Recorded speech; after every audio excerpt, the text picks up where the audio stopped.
Story number 1. It was December 31st, New Year's Eve. My friend Alex hired me to watch his dog, Bailey, for the weekend while he was out of town for the new year. I'm 35, he's 27, so I don't have that same urge to go out and party for New Year's Eve like he does. I was more okay with making some money and taking it easy for the night. New Year's Eve was on a Saturday.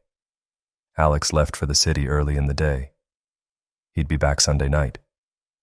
He left me with very basic instructions. Just feed Bailey, walk her twice a day, and keep her off the furniture. Bailey is a very small husky mix.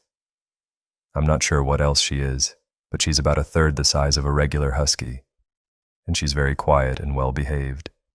Hence, Alex was okay with me watching her instead of hiring a dog sitter.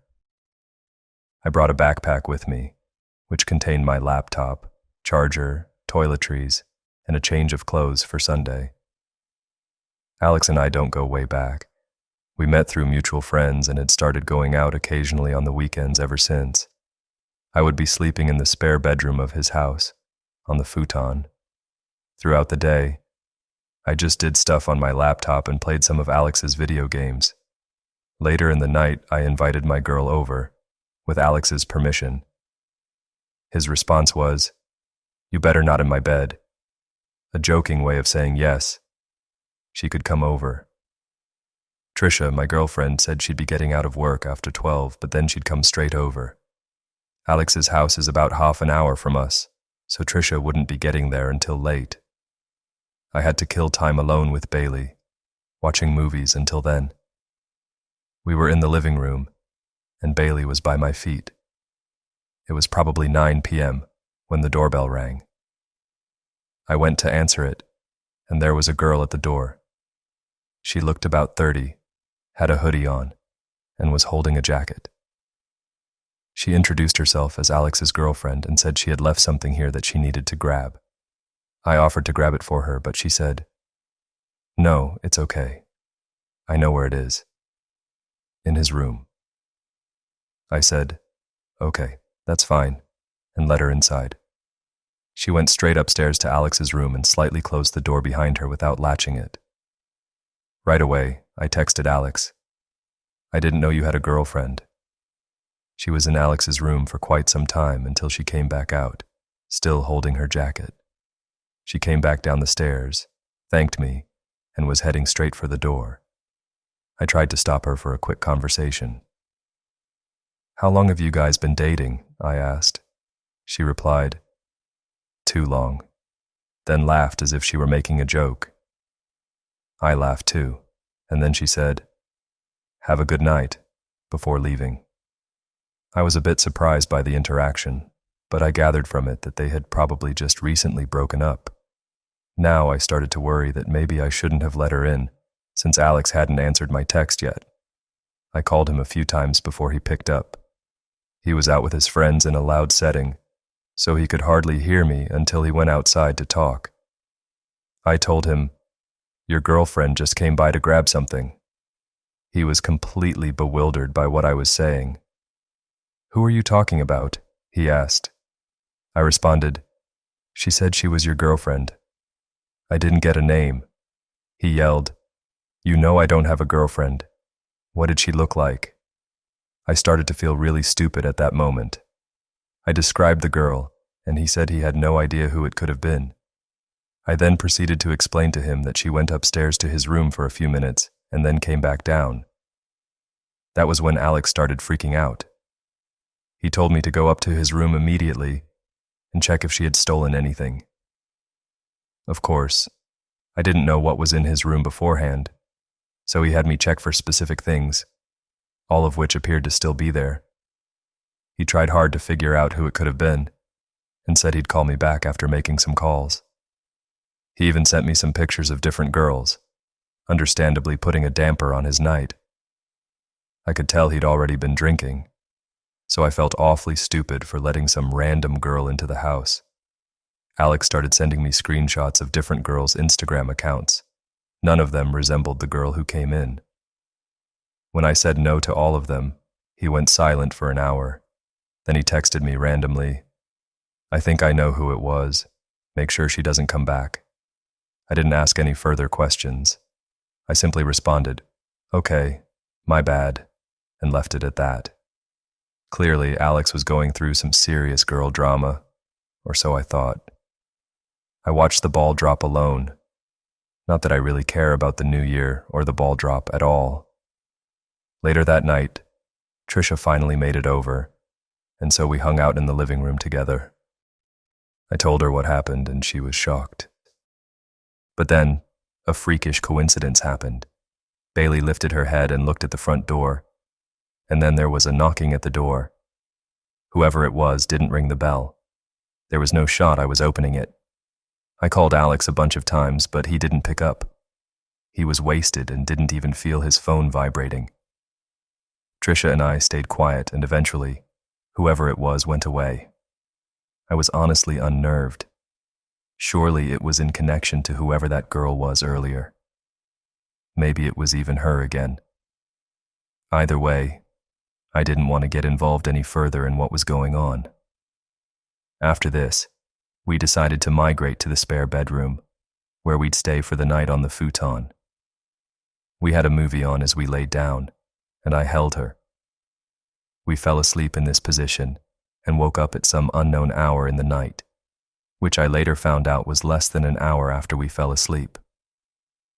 I woke to Bailey's howling. She was in the room with us. Trisha woke up after me. Bailey was at the bedroom door with her tail wagging, howling. I whispered, "Bailey, shush." She looked at me and then came over, but she stayed staring at the door, now growling and making unhappy whimpering sounds. Then, there were footsteps outside on the wood floors. We heard what had to be at least 2 pairs of footsteps tiptoeing to the door, and then the doorknob twisted. By force of habit, we had the door locked, thankfully. A girl's voice said, "Alex?" I looked at Trisha and signaled for her to stay quiet. That girl was not alone. Another light tap at the door, and then the girl's voice said, "Who's in there?" "This is Alex's house," I made the decision to say, in a loud voice, almost a yell. "The cops have been on their way for a few minutes now, just so you know." The girl said, "Who are you?" I didn't bite. I whispered to Trisha to actually call the police, and she did. The entire time, she whispered into the phone. I said loud and clear, "I dare you to do something, because the time you do it, the cops will be running through the front door." I heard a whisper on the other side of the door, then multiple pairs of footsteps walking away from the door.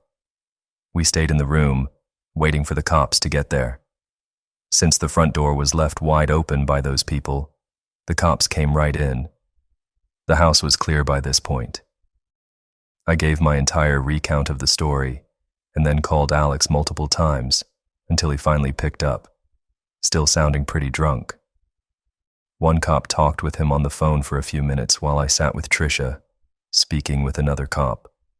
After all this was said and done, the accepted assumption was that there was a key in Alex's room taken by that girl from hours before.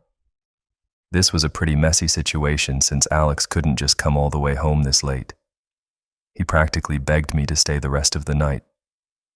I had Trisha go home. I stayed because I felt responsible for letting that girl in the first place. I stayed locked in that room the rest of the night with Bailey. I literally wedged a chair against the front door, a half-assed attempt at keeping them out if they decided to return. By morning, though, it seemed that they didn't return.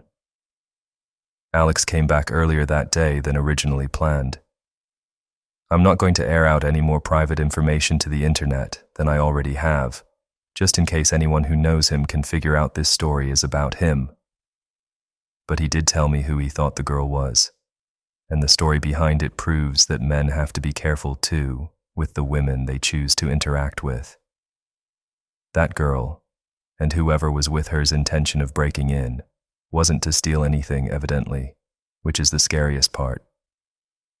He changed his locks ASAP. I can't even imagine staying in that house if I were him after this. However, it's been a year, and as far as I know, nothing has happened. Unless he's keeping more to the story he told me a secret. Now to the next story. Story number 2. After returning from a night to celebrate the arrival of the new year, my husband and I returned to our apartment complex to turn in for the night.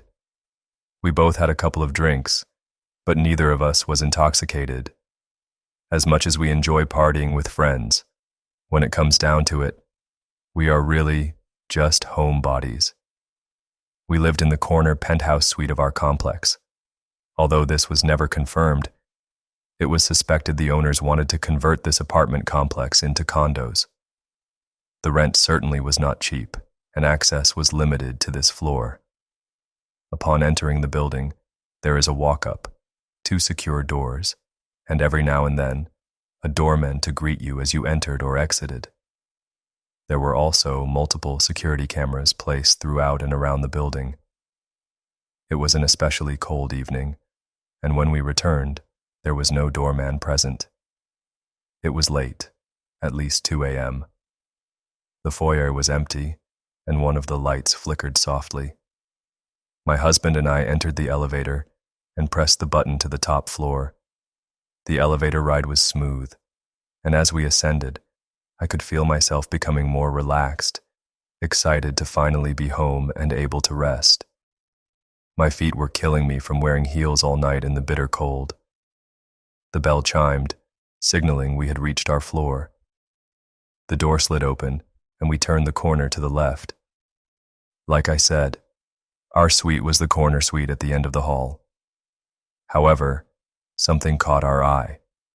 A woman, or what at least looked like a woman, was meandering through the hallway. Her hair was dark and scattered. It looked to be matted and covered her face. She wore a black lace dress that was torn and appeared to be in bad shape. Thinking back, I don't even think she had any footwear on. We assumed she was intoxicated and was having difficulty finding her suite. Although, on closer inspection, she didn't look familiar. We knew all of our neighbors, as, like I said, access was limited on this floor. I looked at my husband, who stood still as well. I could see he was contemplating the same thoughts. I asked him, "Should we ask if she needs help?" He looked at me and said, "Just wait. Maybe she's just drunk and having a hard time finding her suite." The woman continued to slowly slide herself along the walls of the hallway, stopping at each door and peering through the exterior peepholes. Admittedly, this was creepy, but it just added to the theory that she was a drunk woman looking for her friends. She was humming, or what I believe was humming. The sound was something between a growl and a hum. We stood there in utter disbelief and awe. However, there was a veil of tension and uneasiness that lingered. The strange woman stumbled through the hallway, hunched over, until she pulled herself up to peer through the peephole of a suite. She eventually got to a suite belonging to an elderly lady with whom I have a strong connection. We'll just call her Tilly. Tilly was the sort of woman whose family had neglected her and rarely visited. She would bring my husband and me baked goods from time to time. I would bring her leftovers and assist her with groceries and medication. Frequently, Tilly's smoke alarm would go off. I would have to rush over, pull out the smoldering toast from her toaster, and fan her smoke alarm until it stopped beeping. At times, it was a nuisance, but it would always turn into tea time. Nevertheless, I cared about Tilly. So when I saw this strange woman peer into her peephole, I reacted. I blurted out, "Excuse me, are you all right?" I could feel myself lose confidence as I asked. The strange woman seemed to shudder for a moment and hunched over to the floor. She looked like she was about to puke or was frightened by my voice. My husband and I stepped closer, but the woman then let out a series of soft, menacing laughs, just barely audible. I have to admit, in this moment, I was thoroughly creeped out and reached for my cell phone. It was uncomfortable because we couldn't get to our suite without having to walk right past this deranged woman. My husband said, "Hey, did you hear us? Do you need help?" Her laugh began to grow into what was a steady cackle. The strange woman then stood up. As she stood up, her cackle became a mixture between a laugh and a boisterous growl. She then stumbled forward and continued walking down the hall. There was a staircase just outside of our suite. I assumed she was making her way to the stairs, just too embarrassed to walk past us to the elevator. Maybe she was just a drunk woman, and this was nothing more than an uncomfortable standoff with a sad and intoxicated woman. I mean, if she was really that drunk, the stairs probably weren't a good idea. We were on the 7th floor. Nevertheless, I just didn't feel like it was worth the risk to engage with this woman. I just wanted to enter my suite and dive into bed. It was late, and my feet still hurt. As we took a few steps forward, the woman stopped. Almost with laser precision, she stood up completely straight, looked right at our door, and then began to pound on it, screaming bloody murder. I could feel myself becoming swallowed with fear. I reached for my cell phone and began to dial 911. The woman kept pounding on our door and screaming. To be honest, I'm surprised none of our neighbors came out to see what was happening.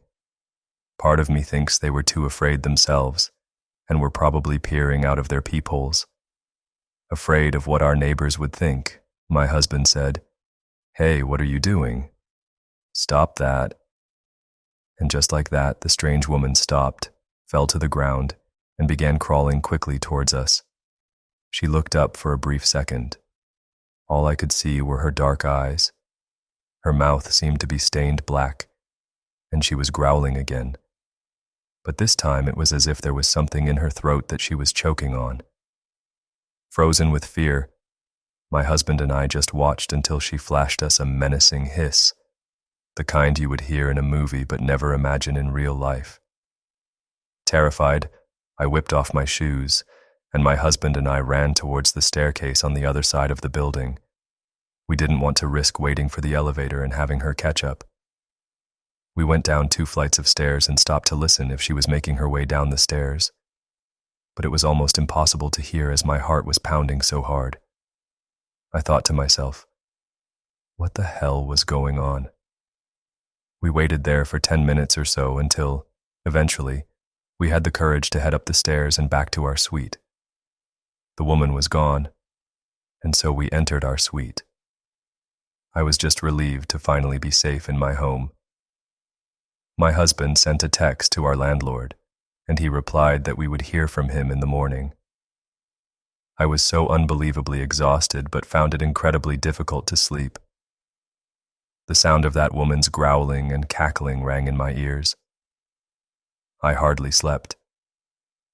The next day, when my husband went to speak to the landlord, he asked him to check the security cameras. Although nothing turned up, the landlord said the cameras glitched due to the frigid temperatures last night. To this day, I still don't know what to think. That woman most certainly had problems. The question is, was she dangerous? We moved about a year later, but every New Year's Eve, I still think about that night. Now to the next story. Story number 3. It was New Year's Eve of 2020, and all of us were ready for this horrible year to be over. My friend Logan was throwing a house party. I arrived early to help set things up and secured a spot to sleep in his parents' room. This meant I could drive to the party, drink, and not have to worry about driving home.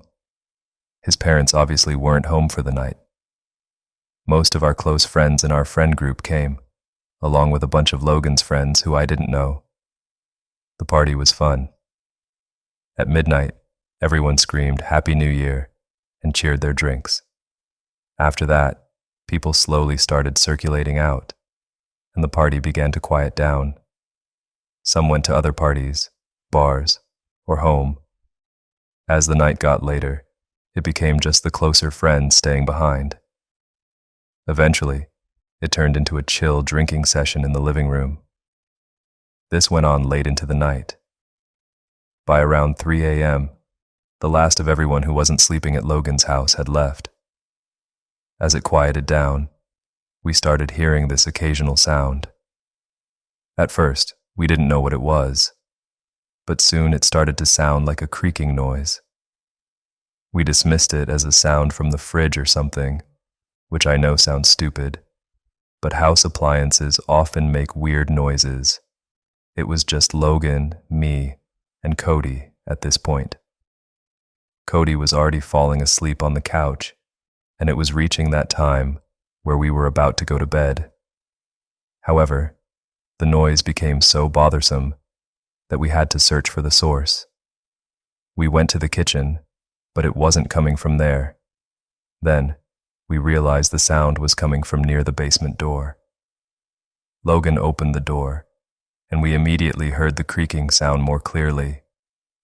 "Go check what it is," I said. He kept saying, "Oh, no way," and then called down into the basement, "Yo, who's down there?" The creaking stopped. We waited at the top of the stairs for a solid minute, but nothing happened. Finally, we agreed to go down together. Both of us grabbed knives, drunkenly thinking that was a good idea, though in reality, we were so drunk, we'd probably only hurt ourselves with them. At the bottom of the stairs, we looked around the entire basement. It wasn't huge, just a couch, TV, bar, table in the corner, and various old pieces of junk. It was pretty messy at the time. The first thing we did was search every possible crevice for someone who could be hiding. Then, we tried to figure out what could have been making that sound. That's when I noticed a rocking chair. I walked up to it, sat in it, and started rocking. It made the exact same creaking sound we had been hearing. Logan and I looked at each other. I stood up, and every hair on my body stood up as well. I don't think we ever ran faster than we did when we bolted up those stairs and slammed the door shut. We tried to come up with any logical explanation, but there was none. Logan kept the basement door locked for days until his parents came back. There was no living soul down there, but something was moving that rocking chair. That chair had belonged to his grandma, who passed away a long time ago. His mom had kept it for sentimental reasons. I can't say I've ever experienced anything resembling the paranormal before this, nor have I since then. It still sends chills down my spine. Something terrible came with the rain. It was supposed to be an ordinary day. One moment I was getting ready for my shift at work, and then the next thing I knew I got a text for an emergency alert. The text read, "Emergency. Heavy rains with possible floods imminent. Do not leave your home under any circumstances, effective immediately. Lock your doors and cover your windows. Avoid making loud noise or using devices that emit light. If your household members have been outside in the rain, do not let them inside. Await further notice from the authorities." This was weird, to say the least. First off, the weather outside was fine. I was outside just prior to receiving the text, and not a single cloud was in the sky. And then the instructions themselves. They didn't make any sense. Don't let your family members inside if they've been out in the rain. Before I could process that thought properly, I heard drumming of the rain on the roof of my home. I glanced out my window and realized that the previously sunny weather had now turned into a sudden downpour. The drumming I had heard on the roof became louder by the second, until it was the only sound permeating the house. Despite my skepticism at the instructions of the message, I decided to abide by the rules and pull the blinds over my windows, as well as lock my doors. I returned to my living room in order to send my boss a text that I won't be coming to work. But upon my attempt, I realized the message could not be sent. Not only were the services off, but there was no internet either, so I couldn't check what was going on the news. I wanted to turn on the TV, but I remembered what the message said about light-emitting devices. So I did the only thing an internet-deprived person could do at that moment. I took a nap. The rain was loud, but the drumming of it put me to sleep more easily. I woke up some time later, confused and groggy. The battering of the rain hadn't let up. If anything, it was only more violent now. I glanced at my phone and realized it was 5 p.m. Still no service or internet. I got up and went to the kitchen to grab some water. Still half asleep, I poured water into a glass and brought it to my mouth. However, something stopped me before I could take a sip. In addition to the heavy rain outside, I heard a distinctive sound of footsteps splashing in my backyard. It was brief and sounded like someone just ran from one end to another, but it was definitely there. I scanned my backyard through my back door, but it was empty.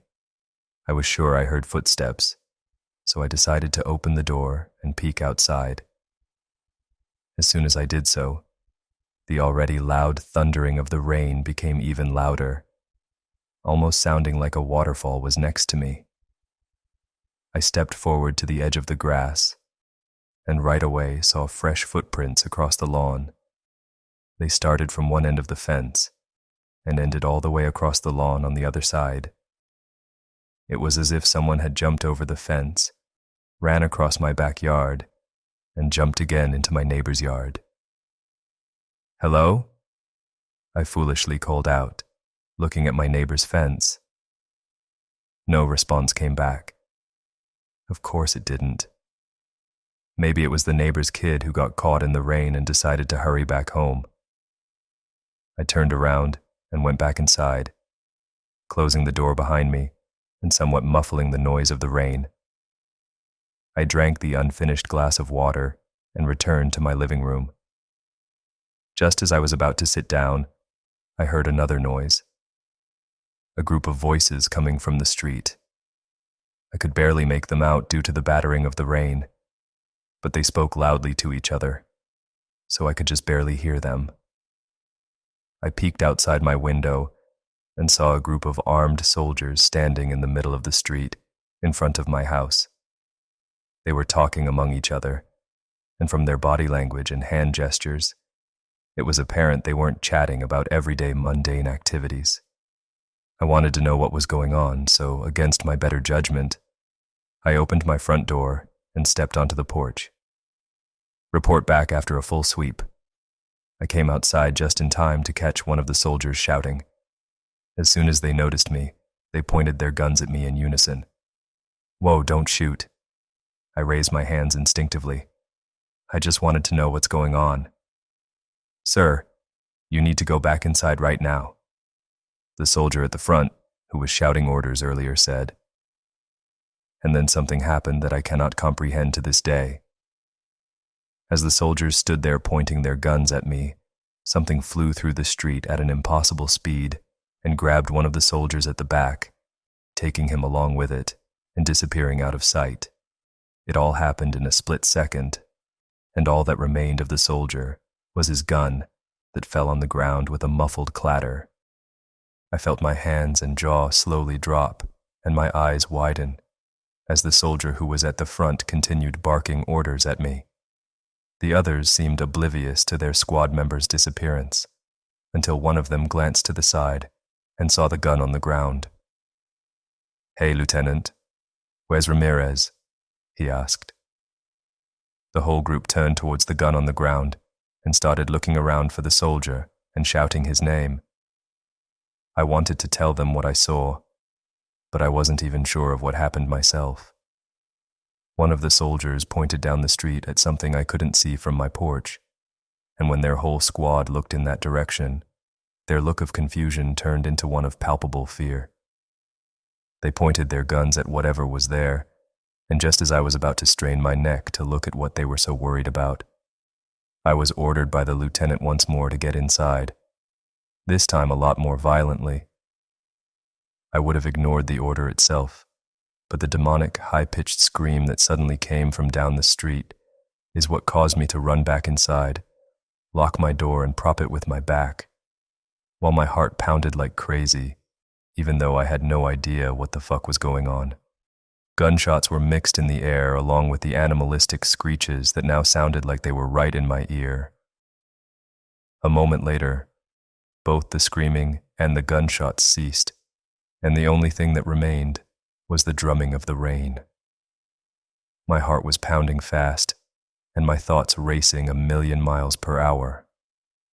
What the hell had just happened?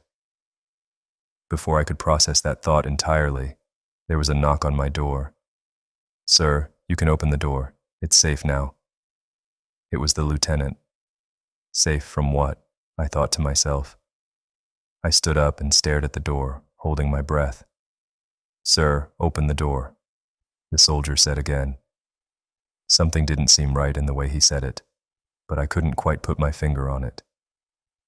"Sir, if you don't open the door, I will be forced to break in," the lieutenant repeated. There was no intonation in his sentence. It was as if he just read it as a line off a paper. "Sir, I am warning you." His sentence cut off when the sound of gunfire echoed somewhere in the distance. There was a sound of violent splashing footsteps moving away from my door, which I assumed came from the lieutenant. I glanced through the peephole and sure enough, he was gone. But the sight in front of me is what made my heart drop to the pit of my stomach. Strewn about the street in front of my house were the mangled and mutilated dead bodies of the soldiers I had just seen, their blood washed away by the pouring rain. I counted the bodies and my suspicions were correct. The entire group had perished. I felt guilty and stupid for disobeying the alert instructions like that.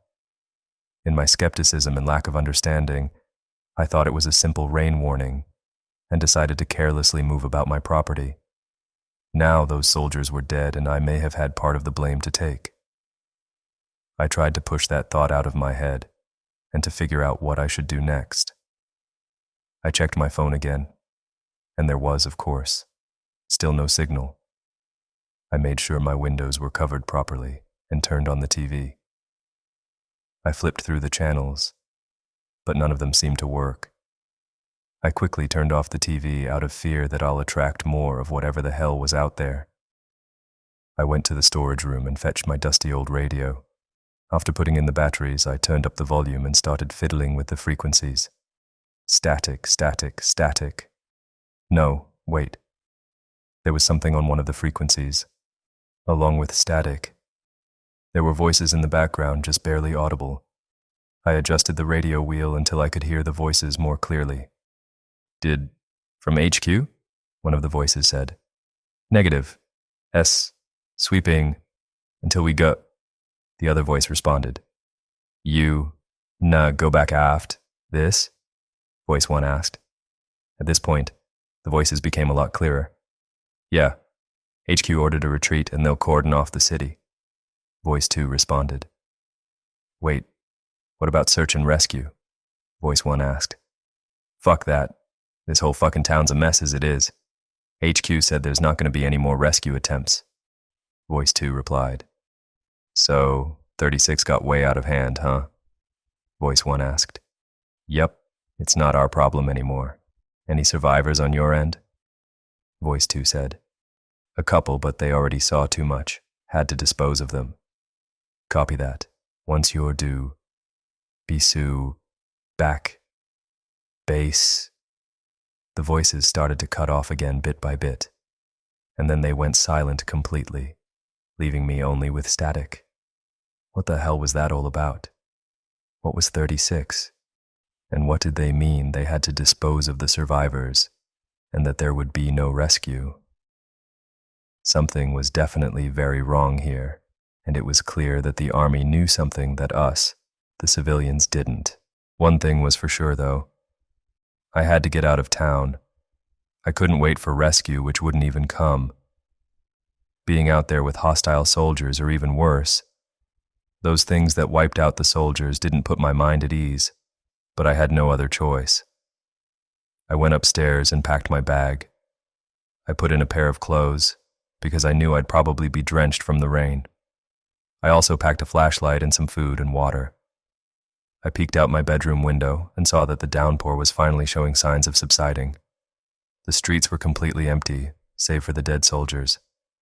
From here I could see across from my house that my neighbor's door was left open, allowing the wind and rain to seep inside. I tried not to think about what might have happened there, and I had no intention of finding out. I put on my backpack and approached the stairs. Not 3 steps down, I heard something coming from the radio. Along with the static, there was the sound of slow wheezing. I quickly went down and grabbed the radio, putting my ear against it to hear the sound better. I tried adjusting the frequency, but no matter how much I did, nothing changed, and the static and wheezing remained the same. Frustrated, I figured the radio was broken and turned it off. But the static and wheezing didn't stop. And then, I saw something with the corner of my eye that made my blood run cold. Mud tracks. They were all over my carpet, coming in from the kitchen and leading to the corner of my room. I froze in place, listening as the radio static and wheezing permeated the room. After what seemed like forever, I broke out of my trance and looked towards the corner. The first thing I saw were bony feet caked with mud. As I slowly moved my gaze up, I realized I was staring at a crouched, emaciated figure which faced the corner of my room, but I couldn't tell its features due to the dark. With extremely trembling hands, I pointed my flashlight to the corner and flicked it on. A tiny, completely nude, and emaciated humanoid creature that I could only describe as a human-like goblin came into light. Its spine was pronounced against its tight skin on the back so much that I could count the vertebrae. Its limbs looked like they had no meat on them whatsoever and could barely hold its fragile frame. As soon as the flashlight illuminated the creature, it jerked its head towards me with mouth wide open and scared eyes.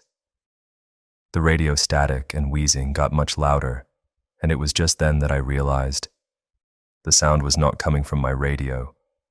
It was all I could take. I turned around and bolted out of there and into the rain, which had now turned into a drizzle, not even bothering to close my front door. I ran down the street, occasionally looking behind me to see if the goblin creature would come chasing me. My sprint slowed down to a jog, and eventually I stopped and looked back towards my house, leaning on my knees and panting, listening to the sound of rain around me. I breathed a sigh of relief momentarily, and then I heard a blood-curdling scream behind me. I turned around and saw a young man who was covered in wounds all over, crawling towards me with anger in his eyes and bloodlust I had never seen in anyone before. As he got closer, I realized he was missing both legs in what looked like a terrible accident, leaving only 2 mangled stumps. But that didn't stop him from closing in on me. I started running again, and it was just then that I realized how much the streets were actually not empty. I saw dead bodies of both civilians and soldiers. I saw crashed vehicles and more corpse-looking people crawling out despite their fatal injuries. I saw amalgamations of creatures I cannot describe in words, roaming about the streets or lying dead along with the soldiers, their dark blood staining the ground beneath them. I looked back and saw that despite my running speed, the legless man was still close behind me. I turned right and ran across the lawn, climbing over the fence and into a backyard. I stopped and stared at the fence, figuring I was safe. There was no way the crawling man could reach me here. But a second later, he came crawling over the fence, still screaming at the top of his lungs. I started backpedaling, but slipped and fell on my back. The legless man lunged at me from a distance that would make an Olympic athlete envious. But before he could fall on top of me, he fell backwards on the grass with a loud bang. I looked to my right and saw an elderly man pointing a shotgun at the attacker. The legless man got right back up and started crawling again, until the man blasted him one more time. This time, the crawler fell backwards and writhed on the floor with a scream impossible to be made by humans, before completely ceasing all movement and noise, and I was left with nothing but the sound of rain again. And then the old man cocked his shotgun once more. I looked up at him and saw that he had it trained on me, and the way his knuckles had turned white, I knew he was ready to shoot me right there. Wait, don't shoot. I'm not one of them. I raised one hand, still sitting on the ground. Prove it, he said with a rough voice. What do you mean, prove it? I'm talking to you, aren't I scoffed. That don't mean shit. He spat on the ground.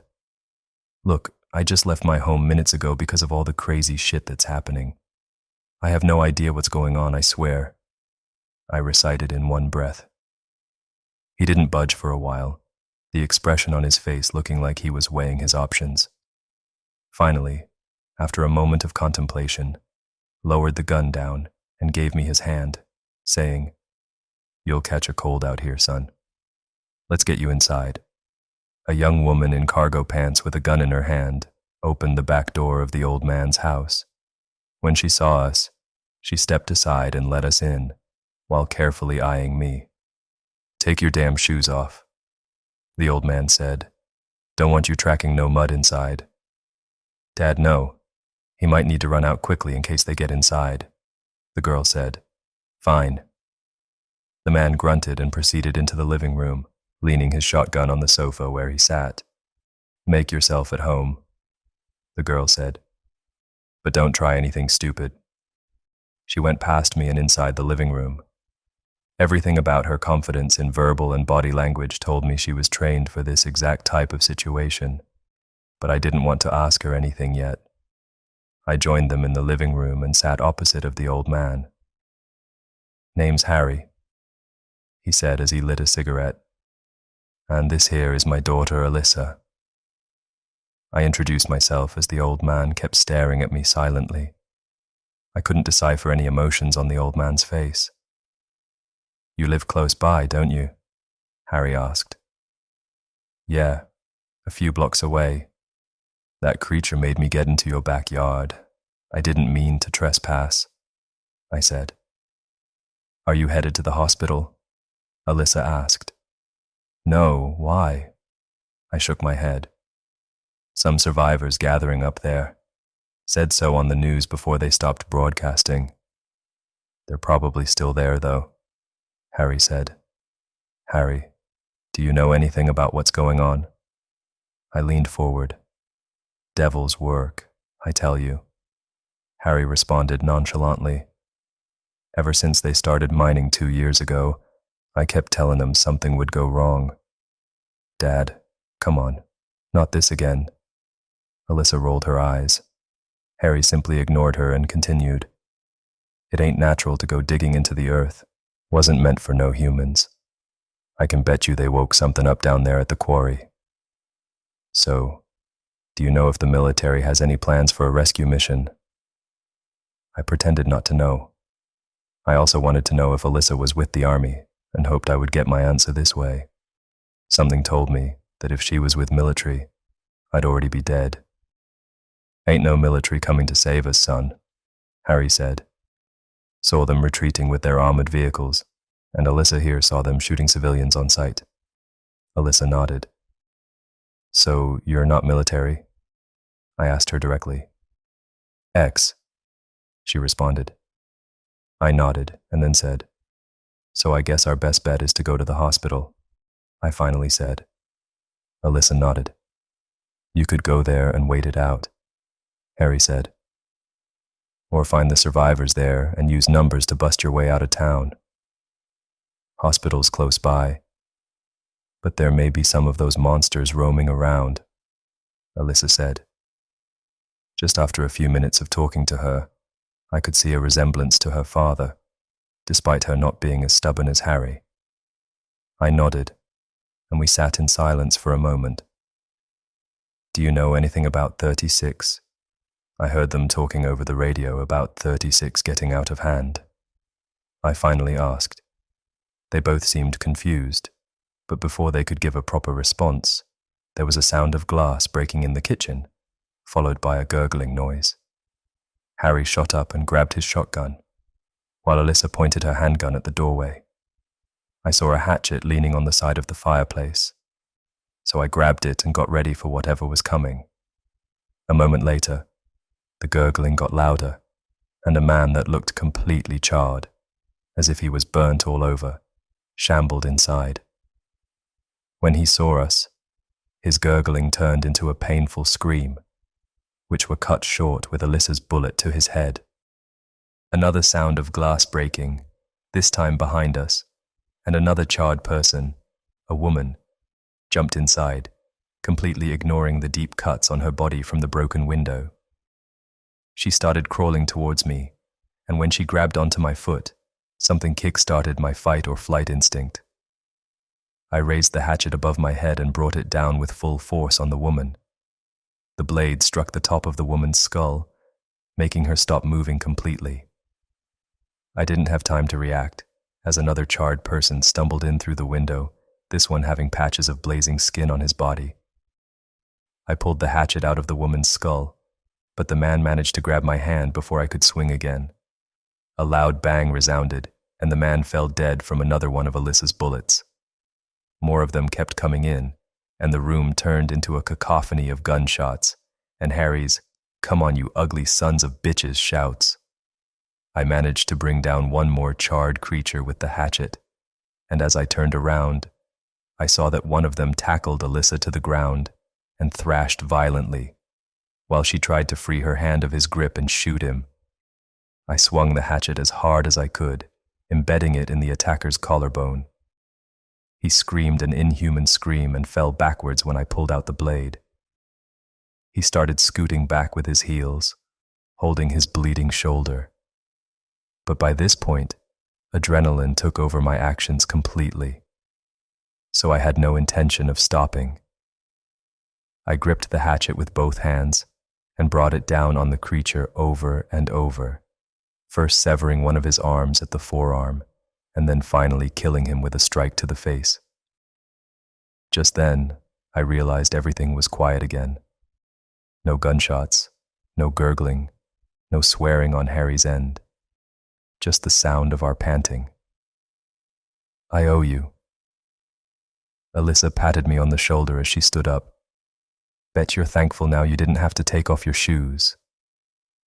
"These goddamn fuckers," Harry cursed as he reloaded his shotgun.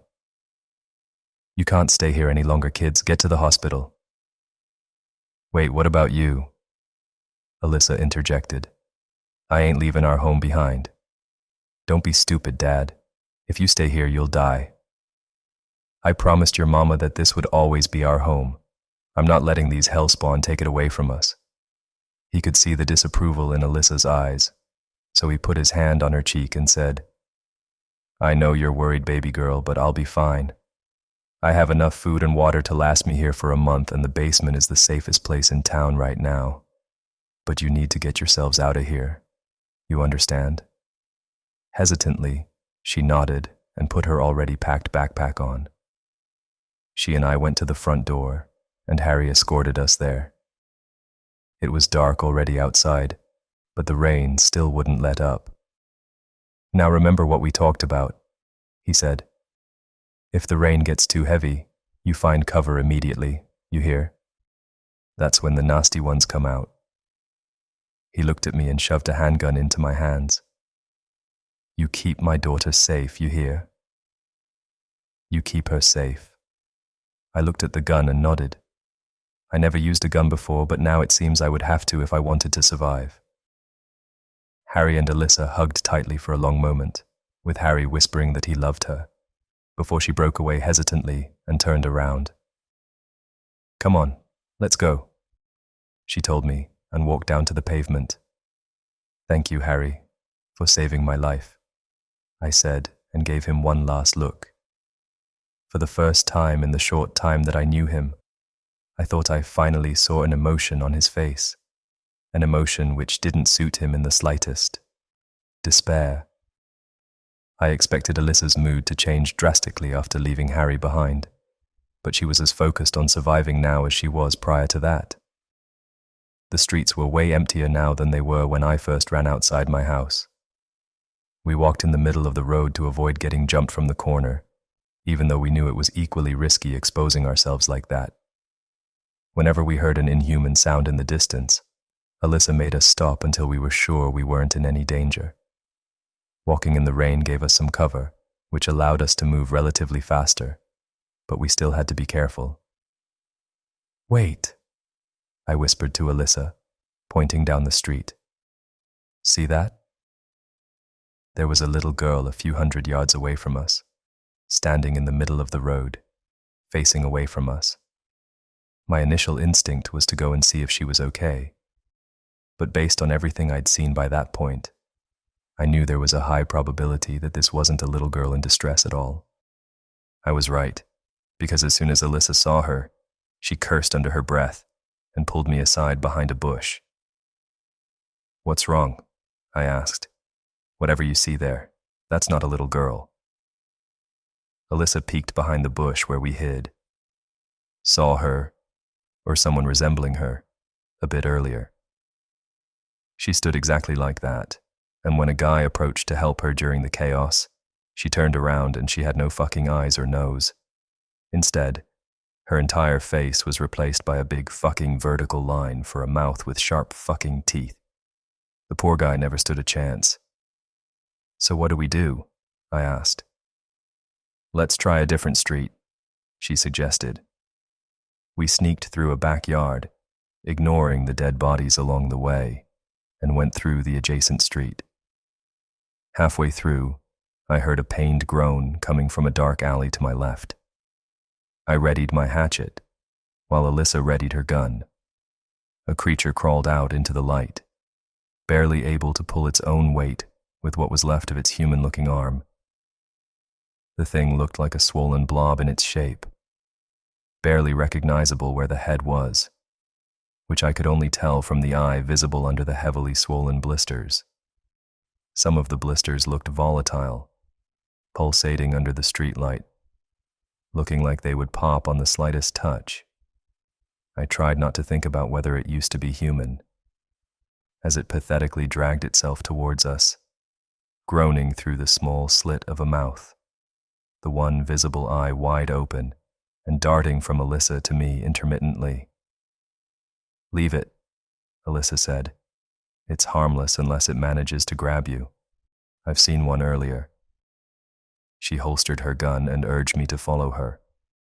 I gave the amalgamation of the creature one last glance before following my partner. "What exactly have you seen, Alyssa?" I asked while walking behind her. She was silent for a moment before responding. "I got caught in the downpour while heading home. It was like a war zone. Military killing everything. Monsters of all shapes and sizes killing everything. And civilians just trying to escape. I didn't stick around to find out, since the heavy rain brought some really bad monsters." "Wait, look." I pointed to a graffiti on a billboard. It said, 36 will save us. "You mentioned it before, right?" Alyssa asked. "What is it?" "I don't know. Heard the military talking about it over the radio. Whoever or whatever it is, it's responsible for all the crazy shit happening in town." We walked in silence for the rest of the way until we reached the hospital. It's a good thing too, because the rain started to get heavier by the time we reached the entrance. There were no monsters in front, but when we entered, our hearts dropped at the amount of dead bodies at the front desk, both human and otherwise. "Shit," Alyssa cursed quietly and readied her gun. "This was a bad idea. We should get out of here," I said.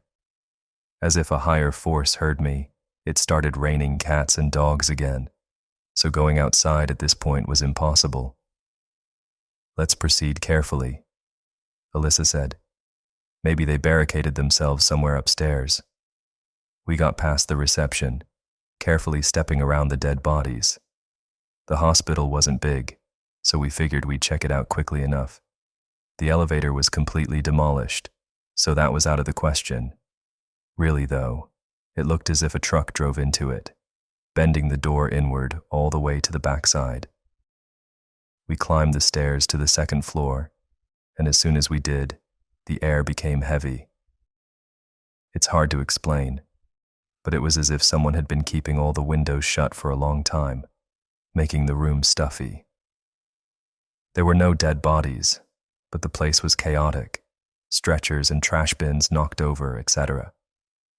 "Let's split up to check each side separately," Alyssa said when we reached the end of the corridor. "I'll check the patient rooms on this side. You check that one. Let's meet up here once we're done, and if you see anything, scream." I wasn't exactly happy at the thought of roaming this place alone, but I hesitantly nodded, and we split up. All the other rooms were empty, just like the rest of the floor. It didn't make sense, but the only possible outcome was that the survivors probably barricaded themselves on the third floor. I came back to the meeting point, and then I heard Alyssa calling me from around the corner. "Hey, come check this out," she said from one of the rooms. "Coming," I said and followed her voice. Just when I was about to open the door, I felt a firm grip on my left hand. I jerked my head in that direction and saw Alyssa holding my wrist, shaking her head with a worried look on her face. "Don't, that's not me," she whispered with a trembling voice. My mind couldn't process what I was looking at. I stared at her, and then back at the door. "Hey, you still there?" Alyssa's voice came from the room again, followed by an approaching set of footsteps. "Come on." The Alyssa, still holding my wrist, pulled me into one of the adjacent rooms, where we quickly hid inside the locker. "Quiet now," she whispered. A second later, the door opened, and through the cracks, I saw Alyssa walking in and looking around. "Damn it! Where'd he go?" She mumbled and turned around to leave the room. Just then, I felt the grip on my wrist tighten even more. I looked down, and in the dark, I saw the hand holding it. But it wasn't Alyssa's hand. The fingers which held me were bony and elongated.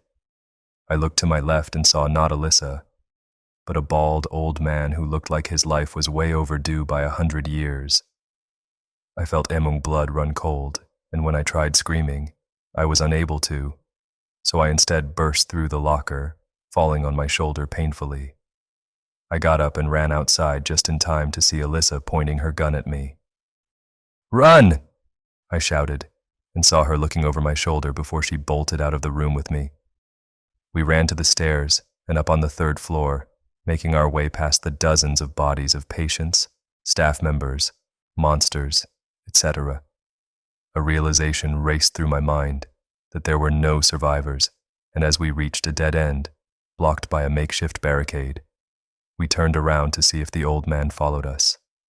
A second later, he climbed the stairs, striding menacingly towards us. At this point, the lights started flickering, and every time they would go off and come back on, the man was much closer.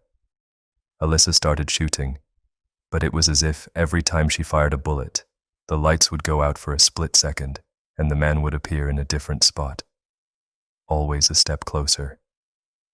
And then he finally reached us, but instead of attacking us, he simply went past us. We followed him with our gaze, and the lights went out again, but this time they didn't come back on.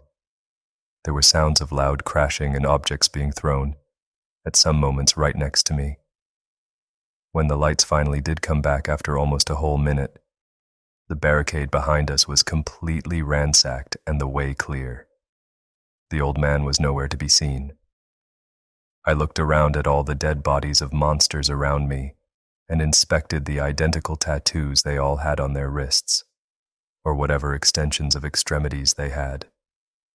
The same tattoo I saw on the old man's wrist when he held me in the locker, a simple 2-digit number, 36. We didn't have time to think about the monsters branded with the number 36 because a sound came from behind us, from the place where the barricade had previously been. We proceeded carefully, past more dead bodies, and then something small ran past us in the dark. Alyssa gestured for me to follow her, so I did. There was nothing around the corner, but we still proceeded carefully.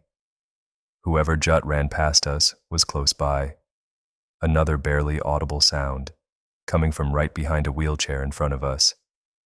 Alyssa slowly approached it, and then kicked the wheelchair aside. A small boy came into visibility. He screamed and ran past us before we could grab him. "Hey, wait! We want to help you!" I shouted after him, but he didn't listen. He disappeared into one of the rooms, and Alyssa and I wasted no time running after him. "Little boy, where are you?" Alyssa frantically looked around the room. A minute after searching, we found him under a patient's bed. I shone my flashlight and saw his terrified face. He was no older than 6, and he looked like he had seen more than enough for the next 20 years. "It's okay. We won't hurt you." I knelt down slowly, holding my hand in front of myself. He was panting and his eyes were wide. "Hey, what's your name?" I asked. He still didn't answer. "My name's Alyssa." Alyssa introduced herself behind me. "Where are your parents?" The kid's eyes widened even more, and he started backing away. It took me a moment to realize it was not we who scared him. A faint grunting sound came from behind us, and as soon as I turned around, I saw another one of those blobby amalgamations, like the one in the alley, tackling Alyssa to the ground. She held it back with her foot, trying to wiggle out of its reach. I gripped my hatchet firmly and thought for a second about what I should do. Just like the one before, the creature looked very volatile, and I didn't know how dangerous getting close could be. But when I saw how dangerously close it was to reaching Alyssa's face with its deformed fingers, I brought down the hatchet on its back with full force. There was a loud popping sound, and I fell back as something warm and slimy hit my face with unimaginable force. I swiped my hand across the goo on my face and spat it out of my mouth. "Hey, you okay?" Alyssa helped me up. "Disgusting." I spat out the rest of the slime from my mouth and cleaned myself off. The monster lay dead sideways on the floor, its back ripped open. "Just find the damn kid." I pushed Alyssa away, still disgusted. I heard her trying to talk to the boy, and little by little, he finally came to trust us and let us approach him. "What's your name?" Alyssa asked. "Dewey," he shyly said, looking at his feet. "Are your parents close by, Dewey?" Alyssa asked him. The kid's face turned red and his eyes glossy.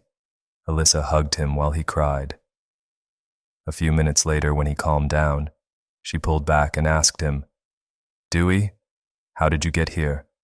Where are the others?" "My mom and dad and I came here, but there was a fight." "The monsters killed them?" Alyssa asked. Dewey shook his head. "There was a man in black clothes. He and some other people said 36 is good, and other people said 36 is bad, and then they got into a fight. So the man in black and his men killed everyone, including your parents."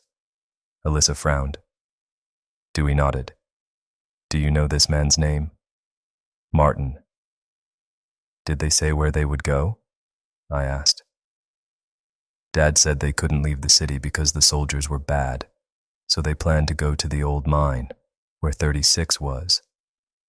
But when Dad said they had to get rid of 36, Martin got angry, and that's when he attacked everyone." "The old mine? Why would they go there?" Alyssa asked. "Hey, maybe your father was onto something after all." I smiled. "What else do you remember, Dewey?" Dewey thought for a moment. "Martin told me I could be saved if I went with him, but I didn't want to go. A bad man who was there wanted to hurt me, but Martin said no, so they went there. There really might be something there." I said, "Dewey, how many men were with Martin?" Dewey counted on his fingers for a moment before responding with a simple 6. "If we take them by surprise, we can take all of them," I said.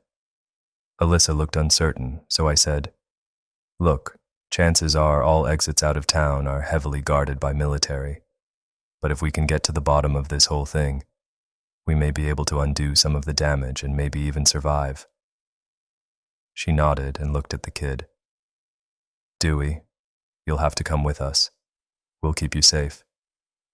By the time we got out, the rain was a mere drizzle again. Since the mine was on the other side of town, we took the closest functioning car we could find. To hell with the noise and monsters. I let Alyssa drive. Although we saw monsters on the road, most of them didn't seem to care about us.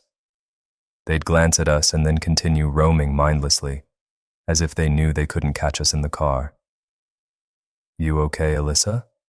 I asked when she got really quiet. Dewey was sleeping in the back by this point. "Yeah," she said. "Just thinking about my dad. You know he used to take me to this park right here every weekend when I was a kid." "Oh, Harry didn't seem like the gentle type." I smiled. "He wasn't." She smiled back. "We'd do military drills there while everyone else played." "You wanted to be a soldier ever since you were a kid?" "Yeah, and I enjoyed every second of it. You know, one time when he wasn't looking during training, I sat on the swing, just for fun, to take a break. Not a minute later, I fell off and hurt myself. He saw me, and when he approached me, he said, 'Baby girl, while you're having fun there, your enemies are training hard, and you're making it that much easier for them to kill you in combat. There's time for fun, but it's not now, because while you're doing something, you need to do it with complete dedication.' It helped me during boot camp, and after Mom passed. He said it's what helped keep him alive in war, too. I wonder if this is a little too much for him, though. Harry's tough. He could take down a whole horde of those creatures," I said. After a moment of silence, I spoke up again. "You know my father was never around. Always worked hard to provide for us. Whenever I asked to spend time with him, he said, 'I'll thank him one day for always being busy.' And then he died, and I never thanked him for it. I didn't care about his money. I just wanted him to spend time with me. And I never got that." "Seems we both got polar opposites," Alyssa said. "Yeah, you know this one time I started coughing. "You okay?" she asked. "Yeah, probably just caught a damn cold from this rain," I said, clearing my throat. "Well, don't go getting a fever on me now. We're here," she said. She pulled over in front of a huge, fenced-off area which led to the quarry. "This place is huge," she said. "Where do we even start?" "I think I got an idea," I said, pointing to one of the signs on the fence. There was an arrow pointing to the right side, and it said, "Site 36 this way." "You should probably stay with Dewey while I scout ahead," I told Alyssa. "No way." She disagreed before I even finished my sentence. "You'll need my help taking Martin's men down. Listen, I'm just gonna go and check." My sentence was abruptly cut off by a sudden cough. "I'm gonna cough, scout, and cough. Come back, cough. Soon. Hey, you okay?" Alyssa looked at me suspiciously. "I'm fine," I said and cleared my aching throat. "What's going on?" Dewey said groggily. "Sorry to wake you up there, buddy," I said. "Listen," Alyssa softly said. "We're gonna go find the bad men. We need you to stay here, okay?" Dewey was less than enthused by this, so Alyssa went on to explain why we needed him to stay quietly in the car while we checked out the mine. After a few minutes of convincing, he finally agreed when Alyssa told him that his job is to keep the car safe, deeming it as an extremely important task. "We'll be back soon, okay?" I told him, and smiled reassuringly. As soon as we closed the car doors behind us, Alyssa took point and carefully proceeded on the old dirt road leading to the quarry. The place seemed to be deserted, not counting the dozens of dead bodies of both humans and monsters. The rain still wasn't letting up, and my guess was it wouldn't for a long, long time. We followed the arrow signs to 36 until we started hearing faint noises in the distance. The cacophony of screams, growls, and moans was definitely coming from numerous monsters, but we couldn't see in the dark where they were. We followed the only remaining path to Site 36, with the noise getting louder and louder. We finally reached an opening, and it didn't take us long to realize we were at the edge of the quarry itself. The noise was coming from the direct center, and when we looked in that direction, we gasped. Hundreds, no, thousands of monsters were converging atop each other, like a huge swarming pile. Monsters of all shapes and forms, forming a nightmarish abomination of a mountain. Although a lot of the stray ones looked in our direction, they didn't seem concerned about us, but we tried not to make any sudden moves nevertheless. Look, entrance 36. Alyssa pointed at the distance. Looks like we have to go around them. I said, I don't think they'll hurt us, but let's be really careful and keep our distance. I took point this time, and just as I predicted, the monsters weren't aggressive, despite making eye contact with us. Still, we proceeded carefully around the horde, keeping as far away as we could from the big pile. The mountain of monsters was a lot bigger and louder than I thought when we got closer to it, and it became clear that the monsters were constantly falling and climbing and falling, over and over and over. Entering the dark mine labeled as 36 felt claustrophobic, but also relieving to leave the army of monsters behind. Carefully, Alyssa whispered, pointing her torch in front of us. The mine was pretty straightforward, and we ran into no trouble until we heard the voices, that is. Wait, you hear that? I perked up my ears. Bring him forward. A deep voice echoed through the mine. No, please, I never questioned you, Father, please. Another voice pleaded. Alyssa and I peeked around the corner and saw a group of men standing in an open area in front of a big tunnel. Two of the men were tightly holding a third one, who was struggling. You have sinned, my child, but you can still be saved, the deep voice said again. It was a priest. That was definitely Martin. Father, please, the man pleaded, but before he could say anything more, Martin slid a shiny blade across his throat. The man fell over with a gurgling sound, clawing at his throat and bleeding to death within seconds. Martin raised his arms high up and shouted, Glory be to 36, Savior of our world. The men around him did the same. I counted the men surrounding him. Aside from Martin, there were 4 other men, all of them armed with assault rifles. We can take them, Alyssa whispered. I nodded, and just as we were about to jump out and start shooting, another voice shouted, Father Martin, we found an intruder outside our holy grounds. He's the one from the hospital. Father Martin looked down at the new prisoner and chuckled, before saying, Well now, it would seem you changed your mind about coming here. Have you not, Dewey? My heart jumped into my throat when I glanced there and realized they had a little boy as a prisoner. Dewey stared at Martin, visibly frightened, but not wanting to show it to the priest. Luckily, we have just the job for you in a few days. Martin continued. Take him to the source. Lock him up and keep a close eye on him. Before I realized what was going on, Alyssa jumped in front of our enemies and started shooting them with an expression of pure anger on her face. Without any time to think, I joined in, and in the frenzied shootout we managed to take down all but one of Martin's men, who fled into the dark tunnel ahead. My shoulder got grazed by a bullet in the shootout, but I was not seriously injured. Martin, come out, you bastard! Alyssa took a few steps forward cautiously. Out of nowhere, he jumped out and shot Alyssa in the leg, while standing behind Dewey, pointing a gun to his head.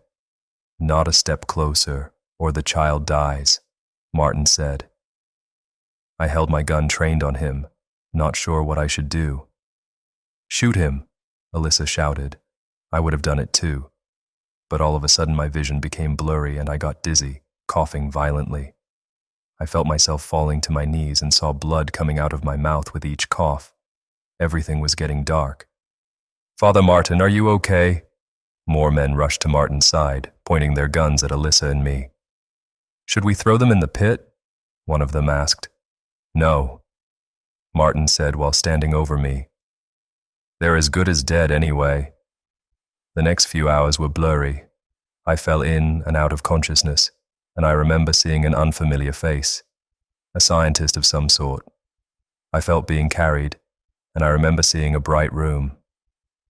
Sometime later, I woke up.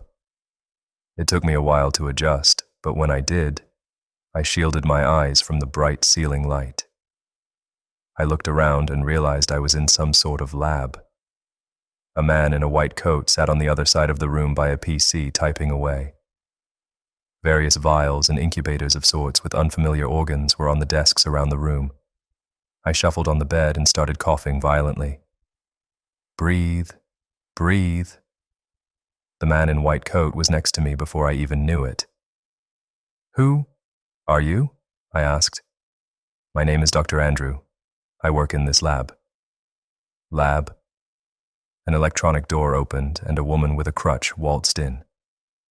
"Finally awake." Alyssa smiled. Her leg was wrapped in a blood-soaked bandage where she had been shot. "Alyssa, what happened?"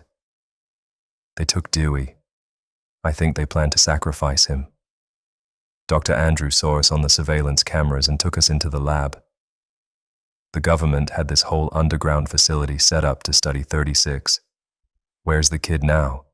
I asked. "They took him all the way deep into the heart of 36. Andrew said, "To where the monsters are emerging from. Then we need to go save him."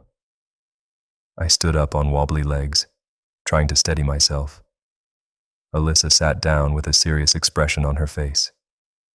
The doc stared at me with concern, too. "What?" I asked. "There's something you should know." Alyssa looked down. "Back when you saved me in the hospital, when you killed that volatile creature." There was a long pause. "Well, what is it?" My heart was racing and my body trembling. "I'm afraid you're infected," Andrew finally spoke up. "The good news is it's not contagious, and it doesn't turn you into one of those creatures.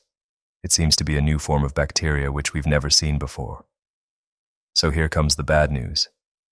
Once infected, the bacteria attaches itself to the lungs of the host and—" "Save the bullshit, Doc," I said quietly. "How long do I have?" "It's hard to say. Judging by the progress of the bacteria, I'd say less than a week." I chuckled, unable to process what I was hearing. After a long pause, I said, "You said they took Dewey all the way deep, right?" Alyssa interjected. "You can't be serious, you can't." "I'm the only one who can save him, damn it." I tried not to yell too much since my chest was burning. "You can't do it with that leg of yours, so it has to be me. I have to do this one last thing, before I die."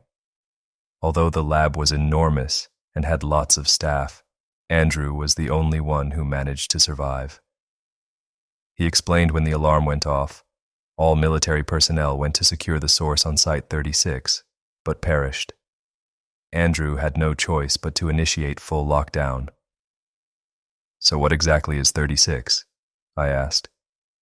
"Well," Andrew started, "it all began as an accident.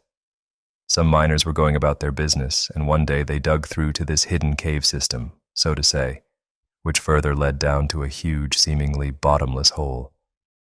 Now at first, it was just an interesting tourist attraction, but then people reported hearing voices coming from down there. And then the first accident happened. You remember that little girl that disappeared a few years back?" "Katie Chandler," Alyssa interjected. "Yeah. The official story was she just went missing during a field trip to the cave with her school. But in reality, she fell down the hole. Well, dragged down is more accurate. Wait, the teacher who took the class on the field trip claimed there was no way she fell inside the hole," I said. Andrew nodded. Yeah. As soon as the incident happened, the teacher was bribed and threatened by the government. The kids' stories of monsters were, of course, dismissed. We had our eyes on this place for a while as a precaution, but only after we saw Katie getting dragged down were our suspicions confirmed. After that, the military quarantined the zone. Our lab was set up here, and we have been studying the hole ever since. The public was told the area was closed off due to police searching for the missing girl. But something went wrong? Alyssa asked. Monsters occasionally kept emerging from the cave. We tried investigating the hole, but it was impossible. It was as if a completely different world was down there. And then they stopped coming out altogether. But the government wanted to know more about them, so they set up a special machine to draw them out. What? They created a link with the world down there via a machine. Let's call it a portal. But they underestimated the monsters, and soon thousands of them poured out of the portal and were set loose on the city. So what about the rain? Interestingly enough, as the rain increases, so does the activity in the portal. We still don't know how they are connected, but one thing is for sure. The heavier the rain, the more dangerous they are. Doc, on our way here, the creatures outside were merging onto a big pile and they weren't hostile towards us, I said. Yes. The creatures seem to be operating in hive-like mind manner, and whatever is controlling them seems to be coming from the source, the portal. We believe they have a queen or something of the like. So how do we stop them? Your best bet is to destroy the machine. It's very fragile, so a few bullets should do it. But that still leaves the monsters outside, Alyssa said. Andrew nodded. Yes. And if the machine is destroyed, there may be a number of residual monsters coming out of the hole, the ones that manage to get into our world before the connection is severed. And chances are the government will either nuke the city to prevent it from spreading. But if we close the portal, the monsters may get confused without the connection to their leader. I can then contact HQ, and they may conduct a full sweep and rescue mission. What are those creatures anyway? I asked. Well, we don't know exactly. Our research team believes they were dormant for centuries, and those miners woke them up when they dug up their sanctuary. We studied a few specimens, but we still barely know anything about them. There was a long silence. Well, time for me to go. I stood up. Wait, take this. Andrew went to his desk and returned with a box of pills. It will suppress the bacteria, but only for a very short time. Take one every hour and no sooner. This strain is highly adaptive and can develop resistance within days. Thanks, Doc. My mind was on autopilot, and I tried not to think about the fact that my time on this earth was limited. Alyssa stood up with the help of her crutch and opened her mouth to say something, but I could tell she had no idea what to say. There was nothing she could say to ease the situation. Don't worry, I said. I'll bring him back, and then you need to keep him safe. I will. I promise, she said with glossy eyes. I coughed painfully and then said to her, You know, I planned on asking you out on a date once this was all done. Despite being a stubborn bitch, I think we'd get along. If you weren't so ugly, I'd say yes, she said, and we both laughed. I stared at the ground and then looked her in the eye. If I'm not back soon, you'll have to go on alone. She didn't respond. The doctor escorted me out of the lab. He gave me an assault rifle which belonged to one of the soldiers and told me how to reach the source where the machine was. The lab itself was hidden behind a fake wall which could be raised and lowered, so that explained how the doc stayed safe this whole time. I stepped outside and turned back to the doctor. If you make it back, I'll see you on the camera feed and open the passage for you. Good luck, Andrew said, and pushed a button which lowered the fake wall back down, leaving me in the empty mine. Hold on, Dewey, I said to myself and started walking. I soon reached the area where we first saw Father Martin, and from there I went inside the dark tunnel ahead. It slowly descended, and as it did, the air got colder, until I could see my breath in the air. After I started having a coughing fit, I popped one of the pills and continued, trying to steady my breathing. I felt fatigue taking me over, so I knew I was almost out of time. When I descended to the bottom, I started seeing lights from torches on the walls. As I continued, the rock walls and floor changed into a metallic corridor. I followed the only path ahead of me until I heard voices in front. It was a mixture of adult and child voices. I hurried up and saw in front of me a huge area with a tall ceiling and an enormous hole in the ground. The hole was glowing brightly and looked like it had a sort of whirlpool in it. On the other side of it was a big generator-like machine. This was definitely the place I was looking for. I arrived just in time to see Martin and his man throw a woman into the hole. Her scream was abruptly cut off when she fell inside the vortex, which became turbulent before calming down again. Praise be to 36. Martin raised his arms and shouted. The men around him repeated the phrase 3 more times. Now, Dewey. Martin turned towards the kid. Your role is at hand. You will perform a great deed here. Fuck you. Dewey spewed at Martin, making him and few other men chuckle. Come now. Martin pushed Dewey towards the hole and stepped back. Dewey fell near the edge on his hands and knees and stared at the vortex, which started to become violent again. I aimed my gun at the generator. It was far away, but I was confident I could hit it. Black tentacles started to emerge from the hole and slithered their way towards Dewey, as a deep groan echoed from the hole itself all around the cave. Without any time to think, I pulled the trigger. The bullet hit the machine with a loud clank, and the sound of electrical shocks filled the air. The vortex in the hole disappeared just like that, and the tentacles writhed, severed on the ground, purple blood oozing out of them. The deep groan from before turned into a scream of agony, and the cave began to shake. No! What did you do? Martin shouted. Multiple screams came from the now dark hole and monsters started to emerge. They wasted no time pulling Martin's men into the hole or slaughtering them on sight. Most of his men had already escaped, some deeper into the cave and others ran past me, ignoring me in their panic. Come back, you cowards, Martin shouted as screams echoed around him. Dewey, come on! I shouted in the whole mess, and the boy started running towards me. A thin creature with sharp claws and teeth pursued him on all fours, and just as it leapt to grab him, I shot the creature and knocked it backwards. I didn't move again. Come on! I pushed Dewey forward and we both ran as quickly as our legs and the shaking ground allowed us to.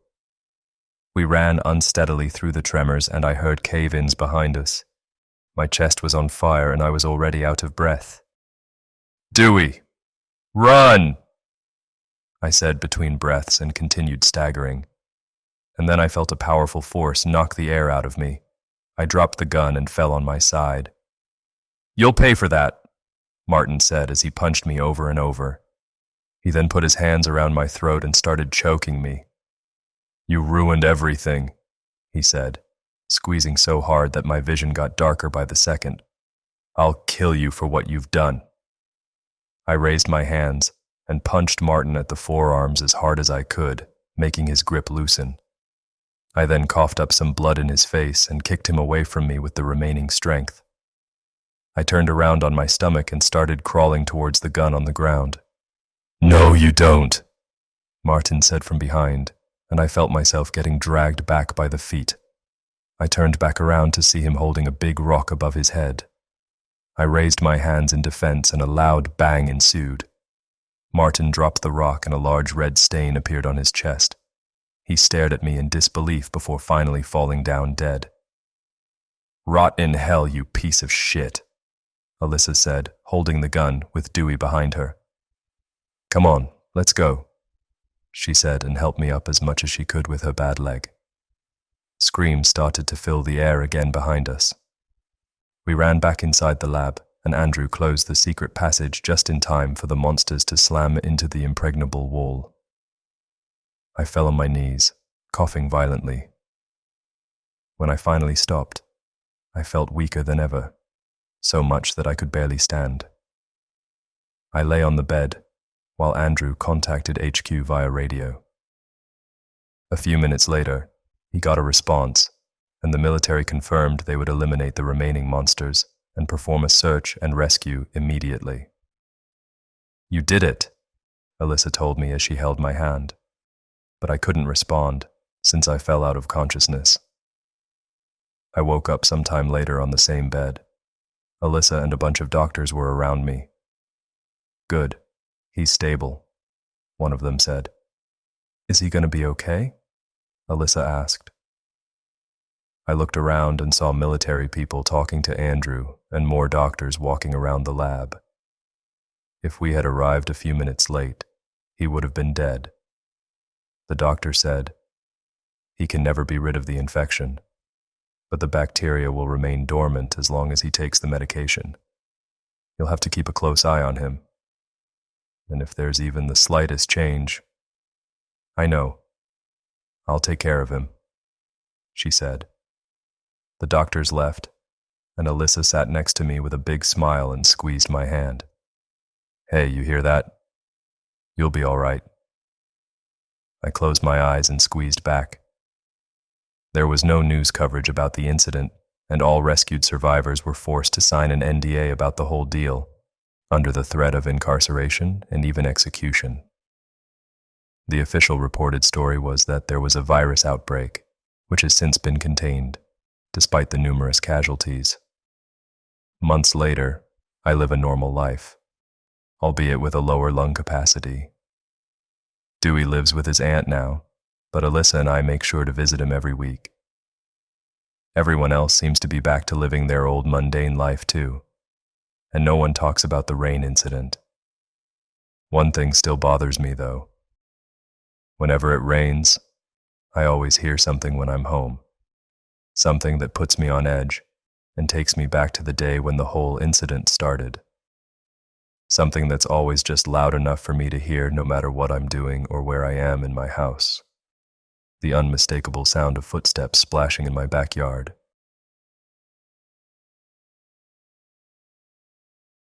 I started working the night shift for my local airport. I found a strange list of rules. Okay, let me explain. I am 27 years old, and on June 25th, I am supposed to marry my lovely fiancé. We are both party-goers and both want a big nice wedding. The only problem is we both work full-time jobs and needed some extra money. So I was browsing job websites over and over searching for a good part-time job. That's when I hit the jackpot. A nighttime security position for my local airport. It was so perfect, so easy, so convenient. The next night I drove straight to the airport for the interview. Okay, so now that you have the backstory, let's get to the actual stuff. As I showed up to the airport, I drove into the back lot. It was a small little spot that was in the back. I opened the door and walked through. Inside the building it was warm. I walked down a hallway that led into the main building. This airport was big with small shops and restaurants surrounding this area. I took note of my surrounding area and noticed a double door on the back wall labeled employees only. I walked through there and saw a woman sitting at the table facing me. Sitting next to her were two men in suits. She got up and smiled at me before walking over. She shook my hand and greeted me. We talked and she asked me about my skills and hobbies before she hired me. Then came the shocking news that I would start tonight. I was surprised and a little angry on such short notice, but I reminded myself that this is for my fiancé. So I told them fine and I was happy to start working. She told me she was glad and wanted to give me a tour. She led me through the winding open area of the airport. From the luggage drop-off and around to the security scanner thing. Past that was the long open area where you would find your waiting area. After the full tour that I won't bore you with, I was led into a room near the security scanning area. This was the security guard room where I would be working. She handed me a security manual guide and wished me good luck. Good luck? Who wishes someone good luck? I thought it was pretty weird when I sat down at my office chair and scrolled on my phone. I glanced at the clock and noticed it read 11:43. My shift started at 11:30 each night, so I already had to start working. I grabbed the employee manual, making sure I didn't miss anything. As I flipped through pages about criminal attacks and illegal travelers, I got to a page about rules. I glanced at the page and this is what it read. Greetings, new arrival. I hope you have settled in now because it's time to begin working. Each night you may have to deal with these minor inconveniences on your normal job. Here are the instructions to follow. At exactly midnight, you will hear an automatic voice come over the speakers saying that Flight 606 has landed. Now pay attention to your security cameras. If you see nobody waiting in waiting area D, you are fine. If there are people in waiting area D, you must immediately get up and go to area D. Use the handgun in the drawer and shoot all people in that area. Do not worry, those are not real people. Make sure you perform daily round checks throughout the airport. Sometimes you will hear sounds playing through the speaker. Pay attention. If it's music, you are fine and clear to complete the check. If it's static, immediately book it back to your security room and lock all doors. You may encounter a friendly man listening to music near the restroom. Be polite and answer all his questions. If he asks you to listen with him, politely decline. He may get persistent. And if that happens, back away from him and ignore anything he says. While sitting in your room, you may notice that it sounds like people are knocking on your door. Make sure that it's locked and continue on with your tasks. If at any time on your patrol you hear a loud plane taking off, hide in the nearest shop or restaurant. Close your eyes and do not alert the creature that will walk down the hall. While sitting in your office, you may receive a phone call at around 2:30 a.m. Do not answer it, no matter who it is. You may see a close friend or relative walking around the airport. They may call your name or try to get your attention. Don't look at them or talk to them. While patrolling the airport, you may stumble across shops that seem off or have strange names. If you feel this way, you must not go into that shop. Do not pay any attention to it. If you fail to do this, they will never let you out. At around 4 a.m., you will hear a woman whistling. She will be standing by the security station. Try to back away slowly and not get caught by her. If she notices you, act calm. Walk through our scanners and pray you don't have anything that gets detected. Leave your handgun in the office from 3:30 to 4:15. At 5:15, head to the baggage claim area where you will end your shift. Take the escalators down to the lower level. If the escalator stops, close your eyes and do not open them until the elevator starts moving again. Now, here's the risky part. You must take a transport train to the baggage claim area. Wait for transport train A. If you see any other train, do not board. You may see passengers get off the train, but pay no attention. They can't hurt you. Once on the train, wait for the doors to close, then sit down and relax. Wait for the train to start moving. If the lights go out at any point, hide under the seats. Wait for the lights to come back on. At station E, you will exit the train and head to the baggage claim area. Once at the baggage claim area, you will finish up your shift by starting all baggage conveyors. If you see any bags that have blood splattered over them, do not panic. Grab the bag and take it off the cart. Use the hand rag provided by our custodial staff. Wipe down the suitcase and put it back on the belt. Do not speak to any employees down there. You may see a man or woman wheeling a cart. They may ask for help but decline and walk away. If they follow you, take the handgun and open fire. If they still follow you, then crawl onto the conveyor and whiz around until they are gone. We know this may sound silly, but for the sake of your life, silly might be your only chance to survive. At 6:30 a.m., the day guard will appear. Let him take your shift and you are free to go. Thank you for helping out at your local airport. Redacted, airport management, what a joke, I thought. I glanced at the clock and noticed the time read 11:59. I got up to do my first round check when all of a sudden an automated voice blasted on the speakers. Flight 606 has landed. Area D. I glanced at the cameras, and people had gotten off the plane. They all looked normal except for one thing. They had no face. I almost puked before I got up and grabbed the gun. I looked at the rules and realized what I had to do. I opened my door and ran down the hall ready to shoot all those people. I got to area D and aimed the pistol. Shot 6 people that came out. I dropped the gun out of shock and stumbled back. What the hell had I done? I walked back to the office in a trance, when all of a sudden loud static came through the tiny speakers. I froze for a second, but then took off running. I heard a loud crash behind me. I froze and turned around. That's when I saw this 12 feet tall beast. It looked like a dog mixed with a bear and maybe some other alien breed in there. It dashed towards me, and that's when I snapped back to my senses. I ran full speed to my office and grabbed the door. I opened it up when I was lifted off my feet. I crashed on the ground and saw the beast barreling towards the door. I locked it and moved the large shelf to create a barricade. Now it's 12:37 and I'm typing this up with a creature outside. I can't do this anymore. I can't. I tried calling my wife. No answer. Police. No answer. I don't know what to do. I sat in my office typing the last post when I realized the banging had stopped. I got up and sat down on my chair. I decided I would suck it up. I would survive. I knew what I had to do. So I checked the cameras and glanced at the clock. I realized it was 1:13, so I had to take my round check. I don't know if I told you guys this, but the book said I should do a round check every half an hour. I didn't want to miss the 1-1, so I got up. I walked down the hall and checked all the little shops. What was this place? There was a burger joint, ice cream parlor, and a plastic surgeon. Wait, I backtracked to the plastic surgeon and saw a guy in a doctor's outfit working on some red-dressed woman.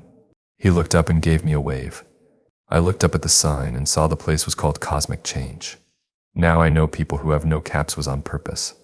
I was confused when I found him walking towards me. That's when I remembered the rule list. This place was definitely not normal. I started to back away as the surgeon came closer. "Come in." He said this in a spring tone. It was like hearing the voice of a cartoon character. The voice was rich and soothing. It sounded like he could just make this hell disappear. He took one more step when I realized what was happening. I took off running back to my office. I could hear the woman's screams echo throughout the airport. I sat back down in my office, trying to figure out a plan. Could I really survive and then leave forever? Will they let me out? These questions echoed in my mind, bouncing around. I was looking through the cameras when a knock on the door came. I nearly jumped out of my skin. "Hello? This is the county police. I believe you made a call." I froze. Could it really be the police? Would they set me free? I stopped. No, it was fake. It was a trap. I sat back down and ignored it. I pulled out my phone and checked the time. 2:29. I let out a long sigh when I heard a loud buzz. I whipped out my phone and it was a call from my wife. Yes. She must have heard my call and... Wait. I glanced at the caller ID again. Now it read Mom. Why would my mom be calling me? I decided to ignore it before referring to the rules. Right, don't answer the call at 2:30. I put my head on my desk and slowly began to cry. Why? It wasn't fair, but I knew I couldn't stop now. So I sat up and grabbed my flashlight and went out to do my shift. I stormed out the door, whirling my handgun. I was going to survive. I checked every shop and restroom. Heard nothing. Saw nothing. I was walking back to my office when I heard music. I at first thought it was coming from the speakers, but soon noticed it was quieter. I turned around and there he was. A tall man who had an Elvis hairstyle and a Hawaiian shirt. I held my breath and began walking away. He turned around and smiled. "Hey, what's up?" I continued walking. "Hey, what do you think of this song?" he asked in a polite way. I said no thank you, and he gave me a weird look. "Buddy, I'm just asking you to listen in." I said no thank you again and continued walking away. "You listen to me." I stopped dead in my tracks. Listen to him. My blood froze. My heart stopped. I heard loud running footsteps behind me and I turned around and bang. The man fell to the ground, his colored shirt now sprouting a red blossom. He stared at me and held out his earbud. A smile started to trace his lips. "Listen." And with that, he screamed before his head exploded with blood. Another hole had pierced his head. I silently put my handgun back in the holster. I walked back to my office when something got up. Little footsteps approached me. I took off running back to the office and ducked through the door, closed and locked it. I peered through the window to see the man. Only now he was disfigured. His face had been shattered like glass. Blood covered his once colorful shirt. He rammed on the door with his new claws. Bam, bam, bam. I grabbed my gun and shot one bullet through the office door. The banging stopped. It was over. I sighed in relief. I removed the crumbled rule list from my pocket and checked the time. 3:34. How? I decided not to question and move on to my shift. Walking around, I noticed it was unusually quiet. I took a right near the entrance and then heard the unmistakable sound of a plane landings. It was loud. Ear-shattering loud. I remembered suddenly and ran into the nearest shop. a burger joint. I ducked behind the counter and closed my eyes. I even held my breath. Loud footsteps echoed throughout the empty abyss. I prayed to every god out there. Then I felt a tap. It was light but unmistakable. Another one on my shoulder. Heavy breathing was in my ear, but I wouldn't open my eyes. Then it went away. Just like that, I got up and continued walking. I hate this so much, but I must prevail for my fiancée. That's when I heard a beep behind me. I was confused at first. I started turning around and saw the security sign. Oh, hell no. Excuse me, sir, can you step through the security scanner? I didn't know what to do. There was no whistling. There was nothing but silence. I fumbled for my gun and thought about chucking it into the nearest store. Sir, I need to scan you. I walked over to her and took off my jacket. I slid the gun under the table and put my jacket in the bin. It slid right along to the X-ray. She locked her eyes on the computer and started clicking away at the keyboard. I held my breath and walked through the scanner. Then a beep. I froze, but she didn't look up, so I took that as a good thing. That's when the beeping started. She stared deadpanned into the monitor, her eyes frozen in time. How? I thought. I faced the woman and watched as she became unnatural. Her face started to crack. Jagged edges appeared. Her limbs grew in size. I took off running and knew I couldn't make it back to the office. So that's when I made a cut to the nearest store. I hid in there and prayed. So now I'm here, still praying.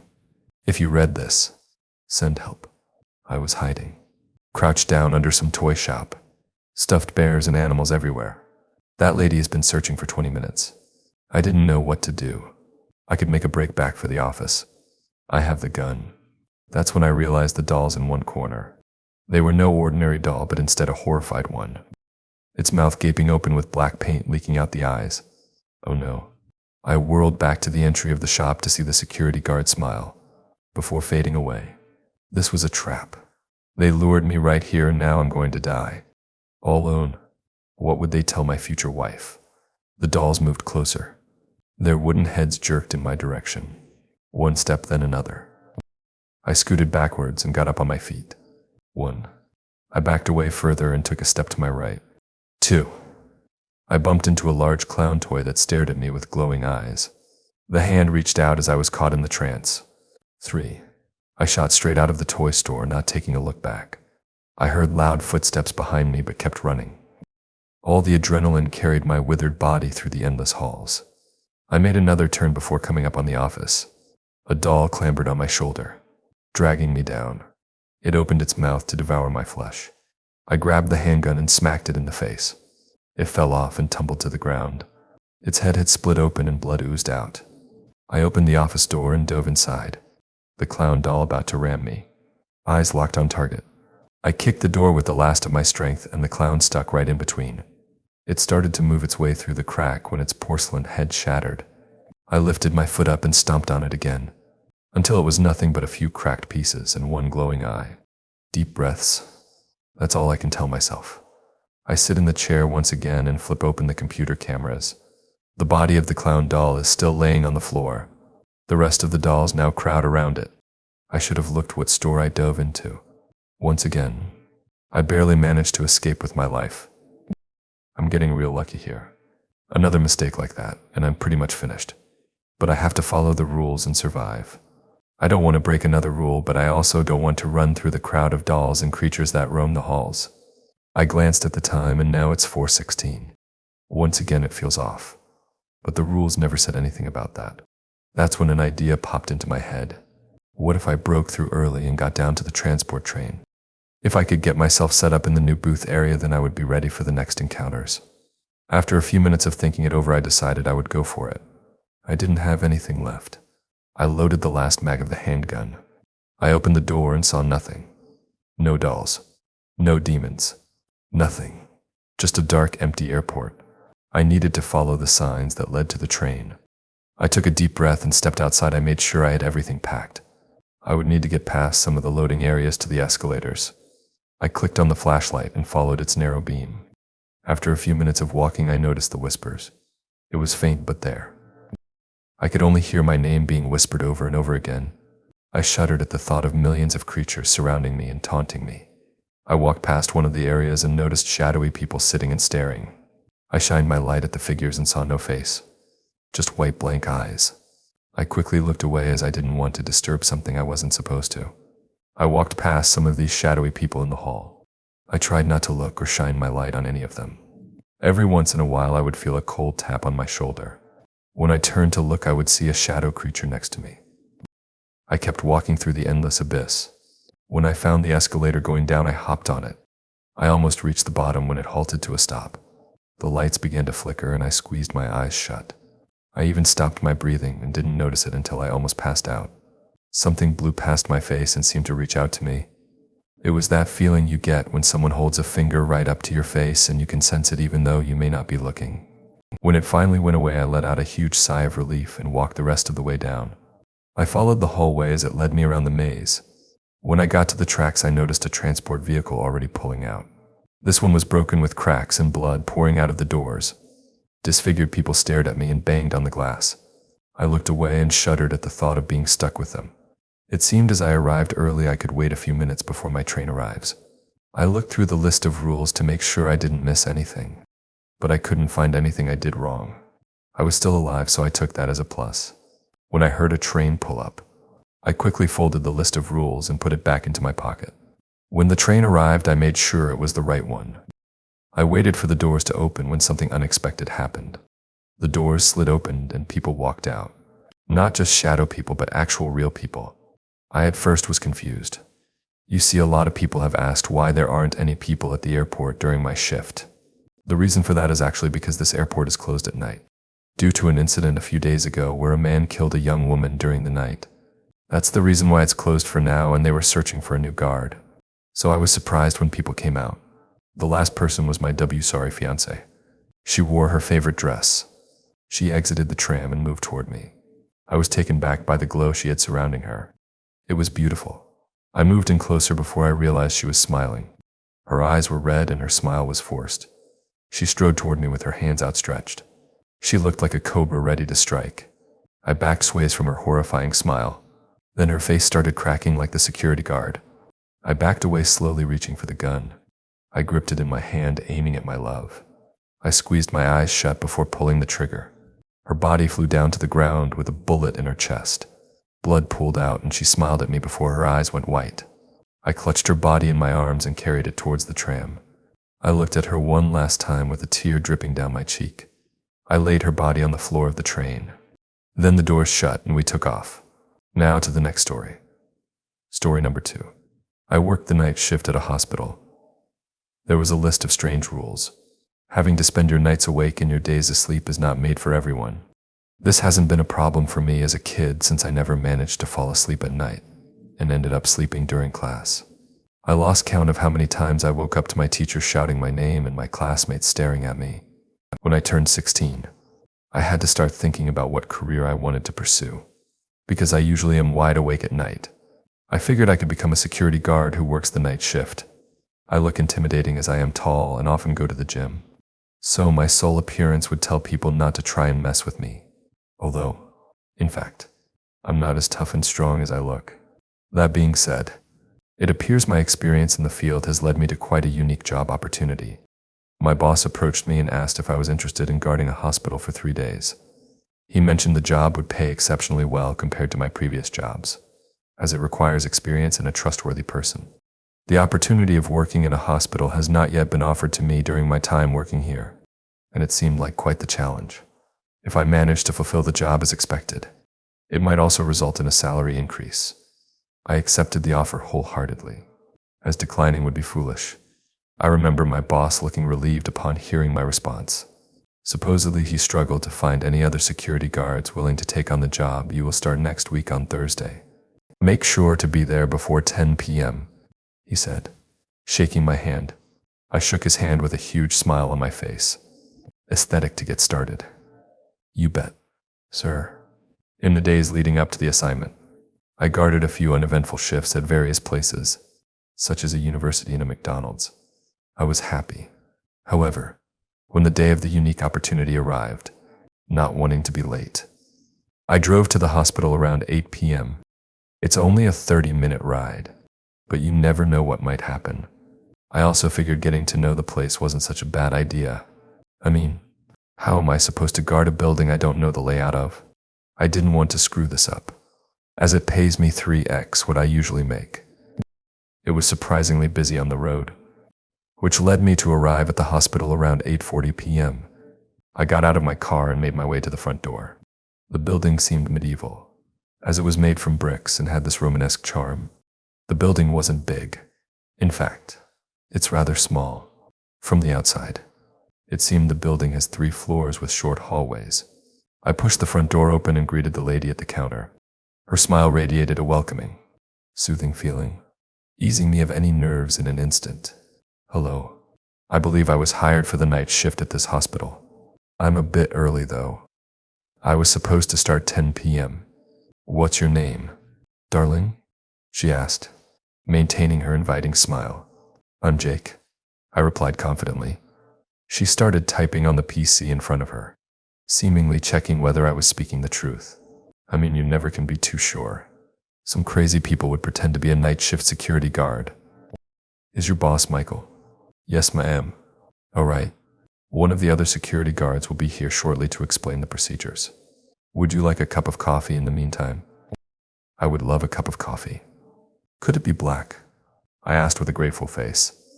She chuckled and left to get me my coffee. A few minutes later, she returned with a cup of coffee. It tasted amazing, unlike I've tasted before. Everything seemed to fall right in line, because the security guard approached me right as I finished my coffee. The security guard looked at me with skeptical eyes, judging my appearance before saying, "You must be the security guard." Huh? I didn't expect someone so young to show up for the job. But that doesn't matter if you do as I say. I got out of my chair and held out my hand to shake his hand. Nice to meet you, sir. I assume you will be showing me around. I asked confidently.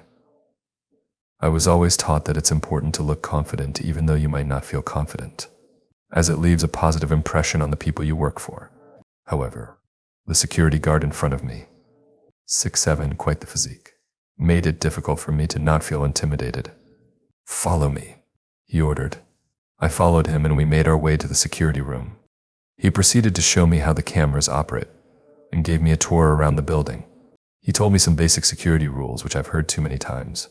Oh, there's one last thing, he mentioned as he was leaving. You see that paper on the desk? Read it. It contains a list of rules that you must follow. If you don't, we'll know. I hope you are professional enough to take them seriously and follow them, no matter how bizarre they might seem. I looked at him dumbfounded, but swiftly regained my composure and assured him I would follow the rules. Good luck, kid, he said as he left the room. I watched him leave as the clock positioned above the door told me that it was 9:30 p.m., which meant I had 30 more minutes before my shift officially started. The paper stated a total of 7 rules. Rule 1, your shift will begin at 10 p.m. Make sure that you are inside the security room by that time. From 10:15 p.m. until 11 p.m., you are required to patrol the building to ensure that no individuals are present. If you encounter anyone, kindly ask them to leave. Rule 2, somewhere between 11 p.m. to 3 a.m., a young woman could appear, knocking on the front door asking to see her husband. Ignore her completely and pretend she isn't there until she goes away. Rule 3, ensure that the lights inside the intensive care unit remain on throughout your shift. If they happen to turn off, make your way over there and turn them back on. If you hear screaming while the lights are off, run towards the nearest bathroom and stay there until the screaming stops. Then proceed to turn the lights on. Rule 4, if there's a little girl with a teddy bear in the cafeteria, sit next to her and don't say a word. If she looks at you, walk back to the security room. If she speaks to you, talk back until she leaves. Rule 5, around 1 a.m., go to the general ward and check on the patients. If one seems to be sitting on their bed, ask them if they're okay and do whatever they request. If they strike a conversation besides this, ignore it. Rule 6, if it starts raining, open the front door and let people in for shelter. Make sure everyone you let inside leave the building. If someone seems to be missing, you will see them on the security cameras. Do not look at them. Rule 7, If the security cameras were to turn off anytime throughout the night, hide and pray for your life they won't find you. I put the paper back down on the desk and leaned back in the chair. I laughed at the sheer bizarreness of the situation. I must be getting pranked, I thought to myself, though deep down, I did not believe it was a prank. This was in fact a hospital, and it seemed unlikely my boss would go to such lengths for a joke. Perhaps this was his way of seeing how much he could trust me, to see if I would follow such foolish rules. I reread the rules once again to make sure I understood them. I sure as hell was going to show my boss that he can count on me. The clock struck 10 p.m., and I turned my attention to the security cameras. With not much happening on the security cameras, and only having 15 minutes until I was supposed to patrol, I felt my attention slowly falling towards my phone. The best way to waste your time. Spending time looking at memes and stupid internet news sure does go by quickly. It felt like I barely had spent time on my phone. Yet it was already 10:15 p.m. I left my cozy chair, stretched my legs, and made my way out of the security room. I figured that starting at the highest floor and descending my way down would be the best course of action. So I made my way to the highest floor. Thankfully, there was an elevator, so I did not have to bother using the stairs. I made my way up the highest floor and started checking all the rooms, always, and even the bathrooms, as I expected. Nothing special happened. The thing about working the night shift as a security guard is mostly that someone must be at the location in case something happens. However, this does not mean anything will happen, making it a boring, easy way to earn money. On top of that, I get to grab coffee and snacks whenever I want. No one seemed to be on the third floor, so I decided to descend to the second floor of the building. After patrolling the second floor, I reached the conclusion I had set for myself beforehand: nothing special. I grabbed my phone to check the time and see if I needed to hurry. It was 10:32 p.m. when I finished the second floor, giving me enough time to explore the first floor. It did strike me as weird, however, that there was literally no one in the hospital. I expected a hospital to always have doctors and patients in the building, as that's the entire point of a hospital. However, every room I checked so far has been empty. If my boss was indeed trying to test me, he did not go all in on the preparations. Despite that, I proceeded to the first floor, which contained the intensive care unit, security room, front door, and cafeteria. I planned to pass through the EQ and main hall area first, so I could finish off with the cafeteria and get myself a snack. As I made my way through the EQ, I was caught by surprise when I noticed an old man, around 70 years old, standing in one of the rooms, wonderstruck for a bit. I recalled rule number 1. If you encounter anyone, kindly ask them to leave. Suddenly, everything fell into place. I realized that my boss had likely hired an actor and allowed him inside the building to test my adherence to the rules. With a sigh, I made my way toward the man. "Excuse me, sir, you are not supposed to be here at this time.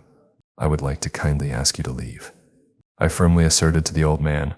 The old man looked at me without saying a word, appearing confused by what I had told him. "Sir, I would kindly like to ask you to leave," I repeated. He nodded his head in agreement and followed me out of the building. "Have a good night, sir," I told him as he walked away. Right before he completely vanished into the darkness, the old man unexpectedly spoke. "Be careful of the surgeon." What did he mean by that? I quickly realized my boss must have told him to say that to scare me, so I quickly disregarded it. I continued my patrol around the floor. No one else seemed to be on the first floor, so I grabbed another cup of coffee and a croissant from the cafeteria. As it was 10:53 p.m., I made my way back to the security room. Once inside, I leaned back in my chair and played some games on my phone, confident no one was in the building, and I had nothing to worry about. After playing games on my phone for a while and finally checking the time, I was surprised to see it was nearly 12 a.m. I had spent over an hour playing games on my phone. I shifted my attention to the security cameras, scanning for any anomalies. My heart skipped a beat as I noticed the lights of the IQ were switched off. I cursed at myself for not paying attention, as I had no idea how long the lights had been switched off, and the rule stated to turn them on as soon as possible. I got out of the security room to turn on the lights. As I walked towards the IQ, I froze in my steps. The sound of people screaming was deafening. I was baffled by the situation, unsure if my boss would have gone this far just to see how far I would follow the rules. The agony in the screams was noticeable and raised my anxiety. That's when I heard a door open and close, followed by footsteps making their way towards my location.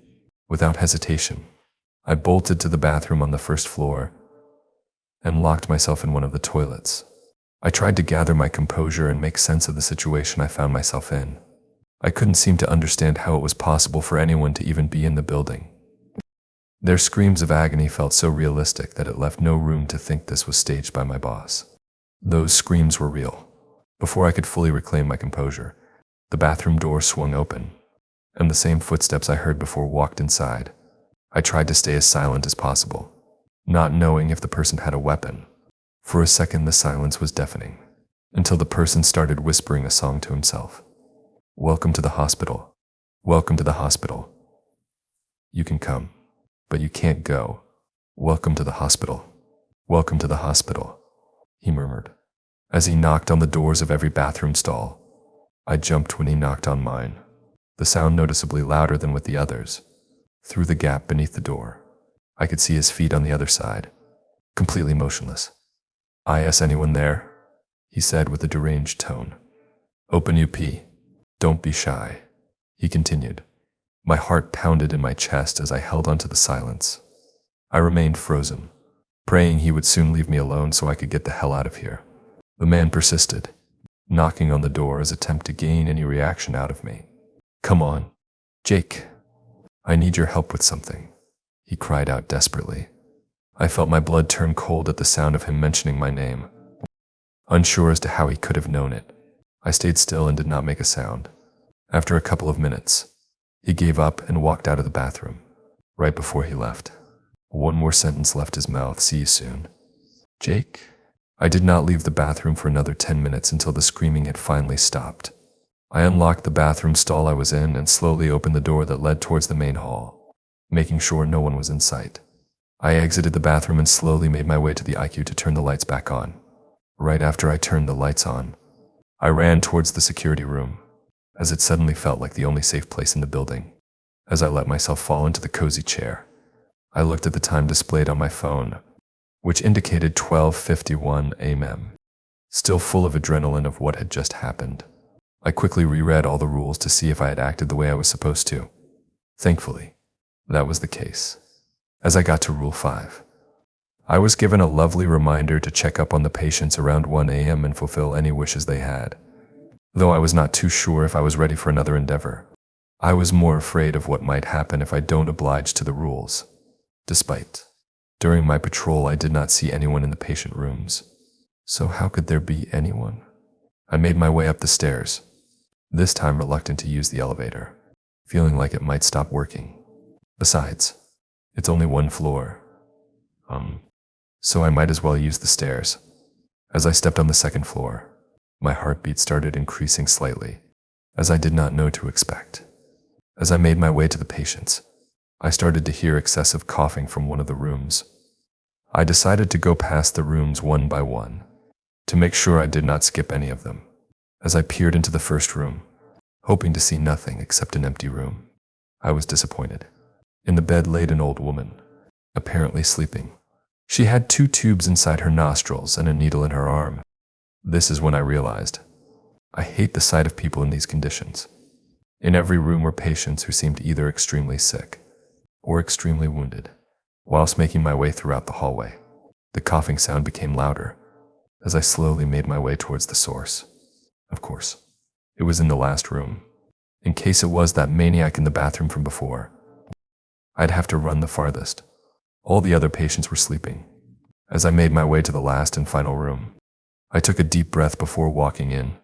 Despite my nervousness, I stepped into the doorway and looked at the man. The man was sitting on the bed, elbow in front of his mouth and coughing like he had been the past few minutes. When he noticed me, he tried to speak. "T-E-R," he muttered, trying to stop his coughing. For a second, I was caught off guard. This guy seemed to be an actual patient. I even felt pity for him. I couldn't imagine what it'd be like for him. I quickly ran down to the cafeteria to grab a cup of water and bring it to him. As he saw me standing in the doorway, his hand signaled me to come closer and hand him the cup of water. I walked towards him and handed it to him. He drank it so fast I figured he had beaten a world record. He collapsed on his bed and thankfully stopped coughing. "Thank you," he exclaimed. "No problem. Man, you seemed like you needed it," I replied.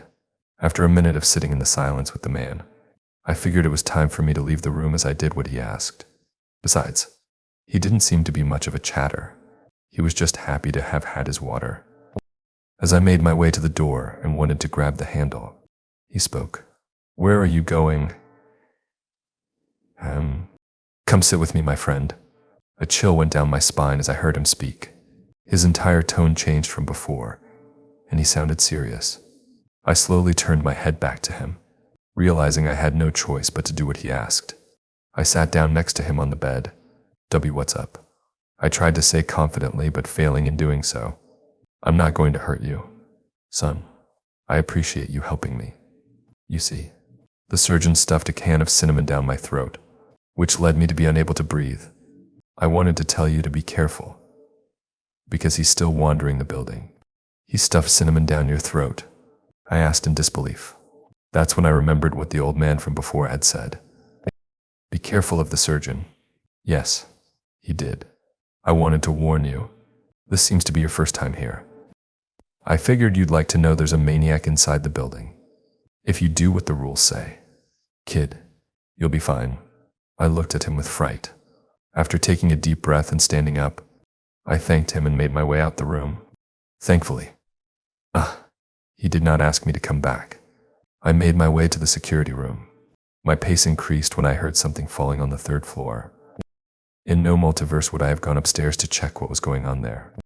If I follow the rules, I'd be fine. I grabbed the door handle of the security room and closed it as soon as I was inside. A wave of relief crashed over me, as I once again felt safe.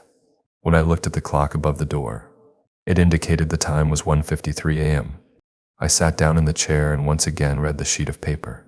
Thankfully, there were no more rules stating me to go outside the security room. I prayed to God the rest of the night would be as boring as all my previous jobs had been. I felt relieved knowing my shift ended at 6 a.m., which meant I only had 4 hours left to go. I could tell the events that occurred this eventful night had taken a toll on my energy, as I felt quite exhausted. While staring at the security cameras, I felt my eyelids slowly closing, and my mind drifting away. I fell asleep in the chair, completely forgetting about where I even was to begin with. I woke up around 2:45 a.m. and gave my body and mind some time to adjust to reality, as I had no clue where I was when I woke up. After a short while, I came back to my senses when I realized I was in the middle of a night shift.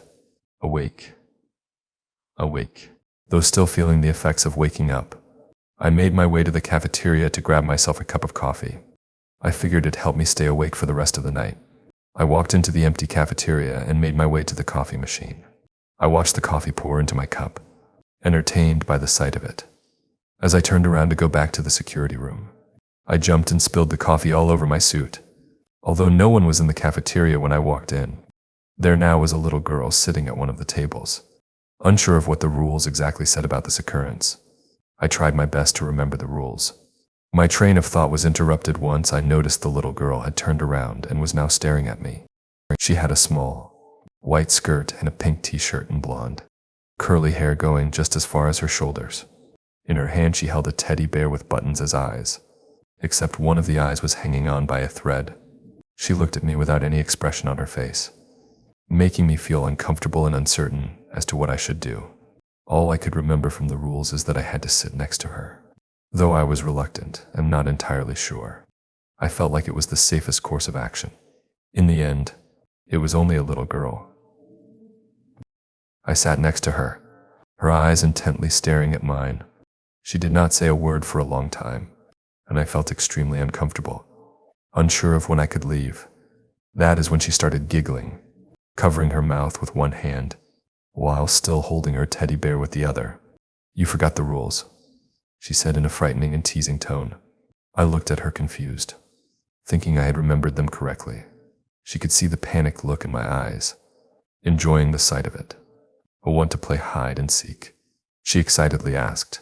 "I'll count to 60 and then we will look for you." I did not bother to ask who he was. She looked at me like a kid looks at candy in a candy store. I ran to the security room, leaving my coffee next to the little girl. As I ran away, I could hear her counting. 1, 2, 3. Forever with me you'll be. 4, 5, 6. In the darkness you'll cease to exist. I locked myself in the security room and quickly grabbed the rules as I reread Rule 4. If there's a little girl with a teddy bear in the cafeteria, sit next to her and don't say a word. If she looks at you, walk back to the security room. If she speaks to you, talk back until she leaves. My throat turned dry as I realized my mistake. As I realized, I had broken one of the rules. I remembered her mentioning hide and seek. That's when suddenly, all the security cameras turned off. Rule 7. If the security cameras were to turn off any time throughout the night, hide and pray for your life they won't find you. I completely lost it as I did not know what to expect nor where to hide. All I knew is that the security room was too obvious for me to stay in, as there's no way I could escape from here. Overtaken by adrenaline, it felt like my body was moving on its own. I reached for the front door and frantically tried to open it.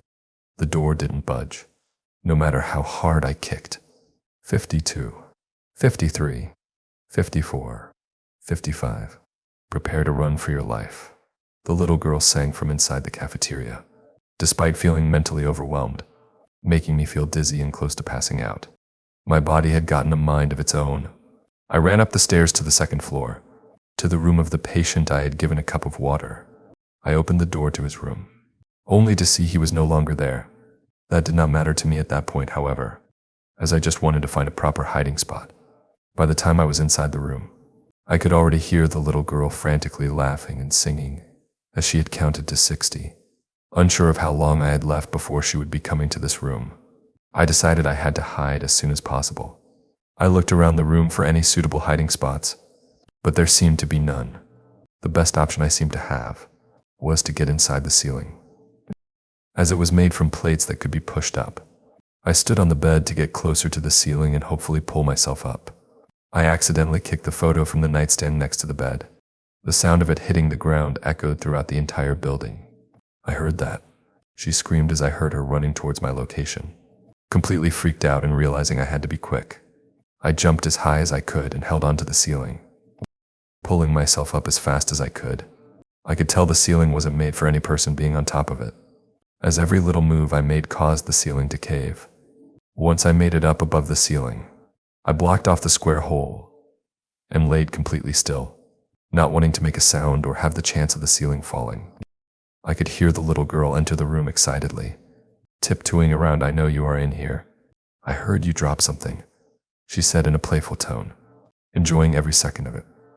My heartbeat skyrocketed throughout the entirety of the situation, unsure whether she would find me or not. She poked into the ceiling with a broom, trying to figure out if I was there or not. Though I almost jumped once I felt the vibrations of the broom touching the ceiling, I managed to lay still and not make a sound. "I guess you're not here, then," she said disappointingly as she walked out of the room and continued to keep searching. I could feel the ceiling giving in to my weight, which meant I had to find a different hiding spot. After a couple of minutes and making sure she was no longer nearby, I slowly descended back into the room. Being as quiet as I could, I peered my head into the hallway to see if anyone was there, but no one was in sight. I made my way through the hallway with the smallest steps I could make, flinching at every sound I heard. I figured I should hide on the first floor since she had already checked the entire floor already.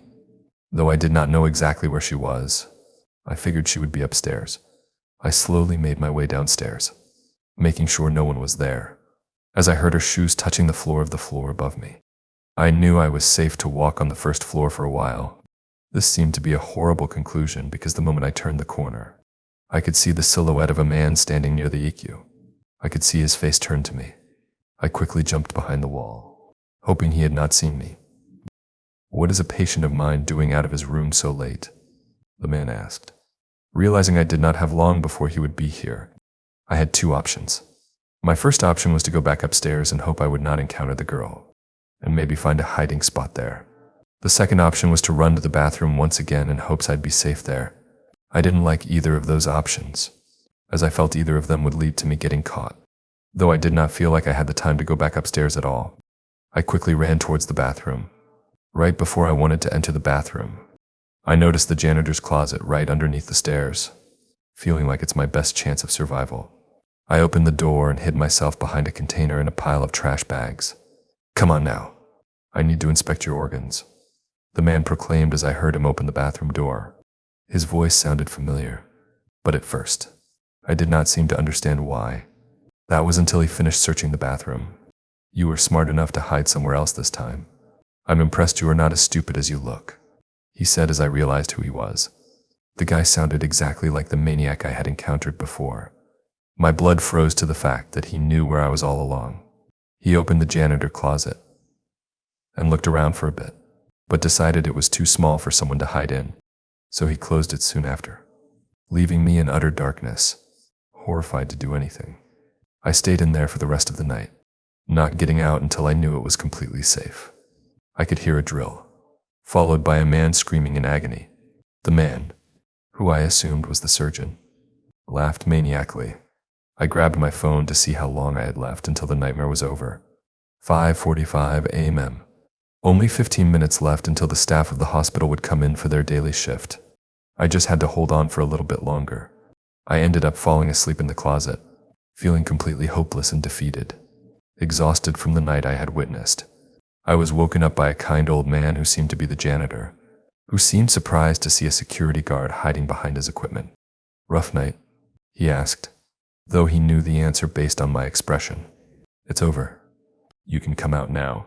I got back on my feet and walked back into the hallway. The hospital looks completely different during the day than it does at night. Instead of being unsettling, it seemed like a nice place. I thanked the janitor for his kindness and got the hell out of that place. I drove home and collapsed on my bed. I still could not comprehend what I had witnessed. It all felt like a fever dream. I told my boss I was sick and did not bother to answer his phone calls. After a week, I returned to my regular, uneventful shifts, though the boredom might be horrible. I do not mind it at all. In the end, anything is better than having to spend the night in that hospital. Now to the next story. Story number 3. One of my favorite glitches is a story named A Parallel Life posted by Utemptatasoon, who apparently lives an entire life in the moments after a head injury. He eventually awakes from this dream when he notices that something is strange about a lamp, because it's in a comment rather than a proper post. It's hard to search for, so I'm reposting it here to give the story its proper place in glitch history. My last semester at a certain college, I was assaulted by a football player for walking where he was trying to drive. Note, he was 325 elbs, I was 120 lebs. While unconscious on the ground, I lived a different life. I met a wonderful young lady. She made my heart skip and my face red. I pursued her for months and dispatched a few jerk boyfriends before I finally won her over. After 2 years, we got married, and almost immediately she bore me a daughter. I had a great job, and my wife didn't have to work outside of the house. When my daughter was 2, my wife bore me a son. My son was the joy of my life. I would walk into his room every morning before I left for work and doted on him and my daughter. One day, while sitting on the couch, I noticed that the perspective of the lamp was odd, like inverted. It was still in 3D, but just wrong. It was a square lamp base, red with gold trim on 4 legs and a white square shade. I was transfixed. I couldn't look away from it. I stayed up all night staring at it. The next morning, I didn't go to work. Something was just not right about that lamp. I stopped eating. I left the couch only to use the bathroom at first. Soon I stopped that too, as I wasn't eating or drinking. I stared at the fucking lamp for 3 days before my wife got really worried. She had someone come and try to talk to me.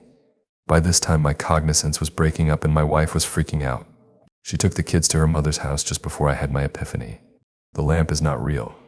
The house is not real. My wife, my kids, none of that is real. The last 10 years of my life are not fucking real. The lamp started to grow wider and deeper. It was still inverted dimensions. It took up my entire perspective, and all I could see was red.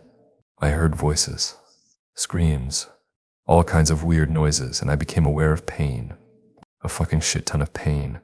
The first words I said were, "I'm missing teeth," and opened my eyes. I was laying on my back on the sidewalk surrounded by people that I didn't know. Lots were freaking out. I was completely confused.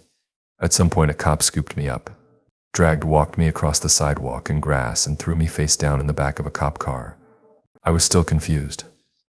I was taken to the hospital by the cop. Seems he didn't want to wait for the ambulance to arrive and give CT scans and shit. I went through about 3 years of horrid depression. I was grieving the loss of my wife and children and dealing with the knowledge that they never existed. I was scared that I was going insane as I would cry myself to sleep hoping I would see her in my dreams. I never have, but sometimes I see my son. Usually just a glimpse out of my peripheral vision. He is perpetually 5 years old and I can never hear what he says. Edit 24 hours after post, never though anyone would read this. I changed a line so that it no longer seems that my 2-year-old daughter bore a child. I have never seen Inception or the Star Trek episodes so many have mentioned. But I will eventually. I will not do an AMA. I have had many PMAs describing similar experiences, and 3 posters stating such experiences are impossible. I'd say more research needs to be done on brain functions. Pre-med students, don't assume you know everything. If you're near Rochester Heights, I need your help. The thing in the hallway won't let me leave my room. Through my peephole, I saw that it was still there. The flayed skin glistened under the dim glow of the hanging incandescent light bulb. It knew I was watching and came close until the peephole framed only its visage. The conjoined faces of my neighbors stared into me, with mouths that might have been kissing once. It grinned or tried to. Their tongues had fused to become fat and forked, and it now used to lick at the glass of my peephole. It pulls back without warning, and once more I get a good look at it. 2 human forms smashed together. The smaller one clinging to the larger one's torso, resembling a gibbon, and her young but distorted into something fleshy and vile. I can see the sinew of its exposed muscles, the blood vessels, and the flaps of flesh that hang off it. I can see the hanging skin testicles on the larger body, and can see that the clinging body grinds itself into him where their groins meet. But whether it's in agony or ecstasy, I can't tell. It runs off into the dark corners of the hallway, but I'm not fooled. I know it's trying to lure me out, and I don't want to find out why. I need your help, please. I'm trapped on the 4th floor of Rochester Heights, in room 405, a dilapidated high-rise apartment in East Oakland. Within the last 6 hours, at what must have been dead midnight, something horrible happened. Whether it was an invading force or a corrupting evil, I don't know. But I can't leave, and my room is the only safety I have. And even then, I don't know how long until it gets in. I'll have to go back, recount all that's happened leading up to this. And maybe, just maybe, someone can help me. It all started with that damn fetish.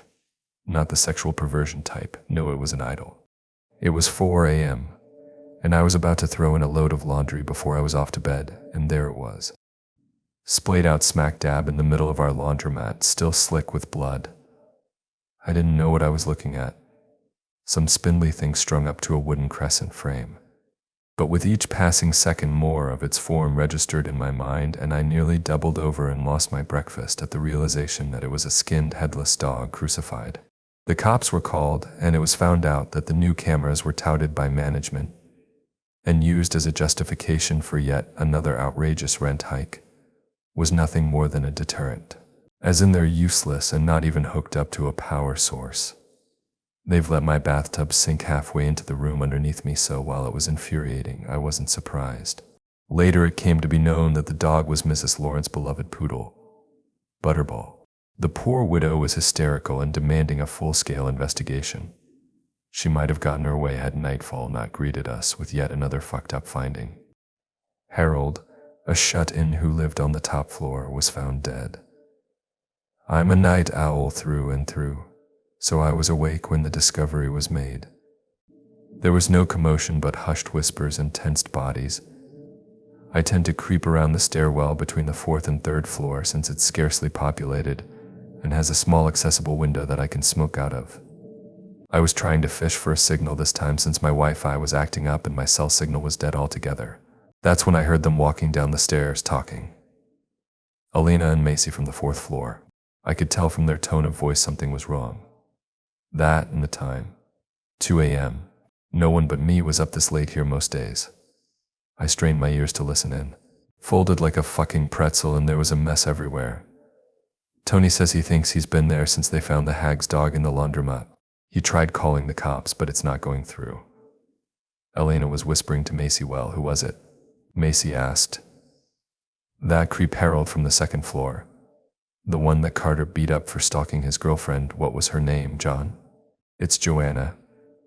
Don't be mean, this is serious. What did Tony do about the body? Sorry, I just think she's frumpy and plain. Way out of Carter's league.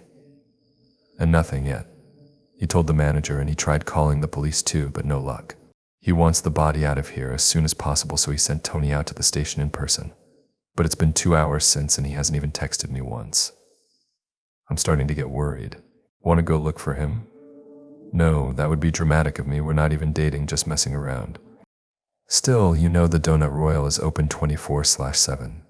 We can get a few and meet Tony halfway there. Elena said, and the two started walking down the stairs. I froze, and the thought to try to sneak away came to me too late. The two women didn't even acknowledge me as they walked past me. I knew 3 things then. That Eliana is fucking our maintenance man. That I'm either invisible or detestable enough to be invisible. And that Harold was dead. I wouldn't know it then, but I would learn later that night that this was just the beginning of a nightmare. I finished my cigarette and sulked back upstairs, still unaware that anything was wrong. I should have paid attention more to my surroundings during my trek, because I'm certain by then it had started. I only picked up on the fact that every light was dimmer, not by much but enough for it to be noticeable. I went back to my room, bolted the door, and tried getting my laptop to connect to the internet again. The only 2 pages it loaded up were ones I already had open before the Wi-Fi shat out. Reddit, and a random porn site that only played a very low-quality section of a video I was trying to get off to. It wasn't cutting it, so I decided to use my imagination, but after 15 minutes and a cramped hand, I decided to try to settle in for an early night. I gave it up after 45 restless minutes and pressed my ear to the wall next door. The couple there, Joanna and Carter, were young and hot-blooded, fucking all hours of the night, and I had gotten off to the sounds a few times. Sometimes they went at it around the building in communal spaces they thought were empty late hours of the night. I had caught them a few times, but it was never reciprocated. They'd finish and sheepishly walk away, and none were wiser of my presence. Now they were quiet except for the natural shifts in breathing that came with sleep. I wondered if they knew Harold was dead, and I wondered how'd they react when they found out. I wasn't there for the supposed blowout between him and Carter, but I had heard about it. Macy and Eliana loved to gossip above my smoking spot. I think Harold caught them like I had, and the poor fellow, trapped within the cage of his delusions, confronted Carter. Everyone knew he had a thing for Joanna, and she was too polite or sympathetic to ever be stern with him.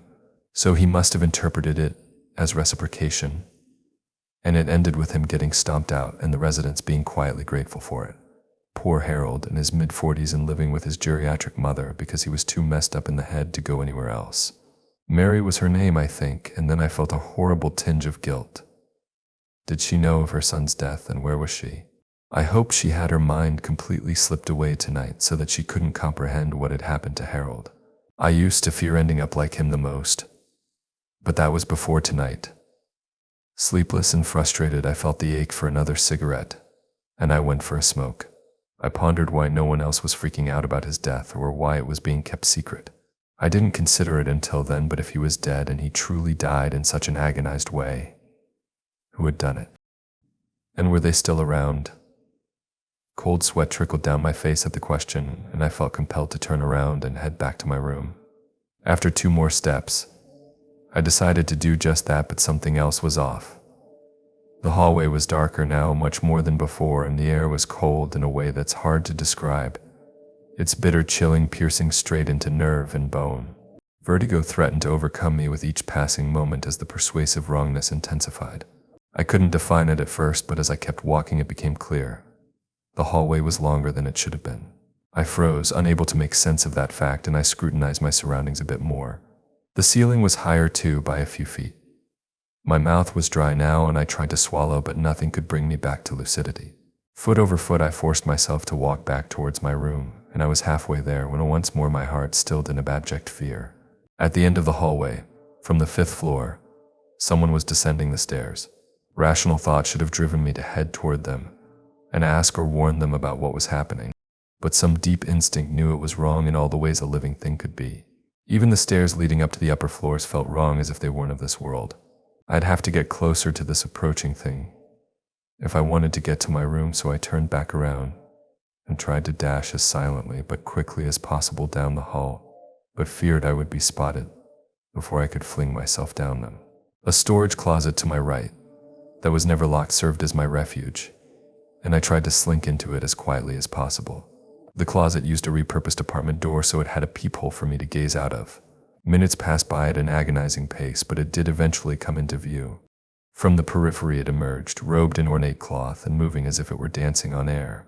Upon looking down, I saw that it was skating across the air, legless and floating. From its hood, a strange blinking light cast out onto the dark hallway. As it was at eye level with me and directly in front of me, I caught a side profile of its face, and I held my breath to stifle a gasp. Its face was like TV static, flickering in black and white chaos. I closed my eyes then, fearing that it would turn to face me and I'd get an unadulterated look at it. In the still moments, as I waited for it to fling the door open, I thought back to all the other strange shit I had heard about leading up to now. Tony had found nearly a dozen dead animals around the apartment perimeter in the last few days. He didn't want to talk about the state he found them in, and I wondered if they were anything like Butterball, skinned and crucified. I waited until my body ached and I mustered the courage to peer into the hole once more. An empty hallway greeted me, and I slowly opened the door and crept my way out. This floor was only occupied by me, Massey, Alana, Carter, and Joanna. I went to their door and caught myself when I went to knock. I hesitated for a moment before I tried the knob. I winced as it creaked open and I made my way in, trying to close the door as quietly as possible. I called out for them in a hushed voice, but as I looked around their empty living room, I felt silly. Before I left, I decided to check their room. Someone needed to know about the wrongness of what was happening, and I still don't know what the fuck is happening. I didn't recognize them at first. I thought it was a pile of blankets, but as the heavy movement and labored breath caused something to click in my head, I couldn't stifle the yell. It caused the head, or more aptly, heads to snap up to face me, and I had no delusions of what it was. Carter and Joanna permanently joined at their groins, chest, and mouth. They had been fucking missionary when it happened, so Carter had his body draped over Joanna's and her arms and legs clasped around his torso, waist, and ass. I thought they had been flayed at first, but the more I looked, the more it seemed like the flesh had sloughed off them. They had hoisted itself up on all fours, if you can call it that, and let out a breathy moan in both male and female voices. The conjoined mouth grinned at me, and as it took a step towards me, I finally snapped out of it. We both ran at the same time, but it was slowed by its deformed mass. But the distance between us was still too close for any comfort as I ran out into the hallway and towards my room. I thanked God that I hadn't locked my door as I threw it open and turned to slam it shut. I screamed the moment I was face to face with the abomination, and without a moment to spare, I bolted and locked it. It tried the knob a few times before it resorted to gentle taps and then deafening pounding and then silence. Now it's just waiting there for me, but what I fear most is that whatever I did to them will come around, lured by its presence, and do the same to me. It's been hours since, but the sun has not risen.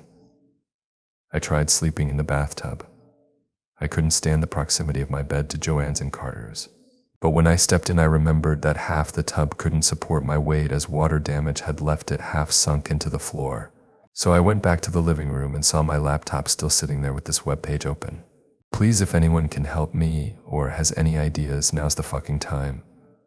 I don't know how much longer I have left. Just now I decided to peer out my window and was greeted by Stygian darkness, but what really scares me is the few breaks in it. Occasionally lighting flashes across the sky and illuminates the world below, a lifeless sand sea. Lighting cut through in brilliant flashes, stained by black and white patterning like TV static. Part 2. A lot has happened since my last post, but I'd like to thank you all for your suggestions, especially the bathtub suggestion. Salt is ineffective against whatever is happening here, and I've learned my lesson about trying to avoid static noise. I haven't slept since, and Joanna and Carter are still prowling the hallway, fucking with me. I can only guess that whatever warped their bodies also twisted their minds. I thought I was screwed, but then I was reminded of the bathtub. I went to it with my pack filled with a few bottles of water and my laptop. The landlord and management have known about it for 6 months now. Water had seeped into the walls and started to rot away the floor, so much so that the bathtub's far end was noticeably sunken. When I showered, I hugged the drain end, fearful that my weight would cause it to fall through the floor. Now I went to that end and stepped in.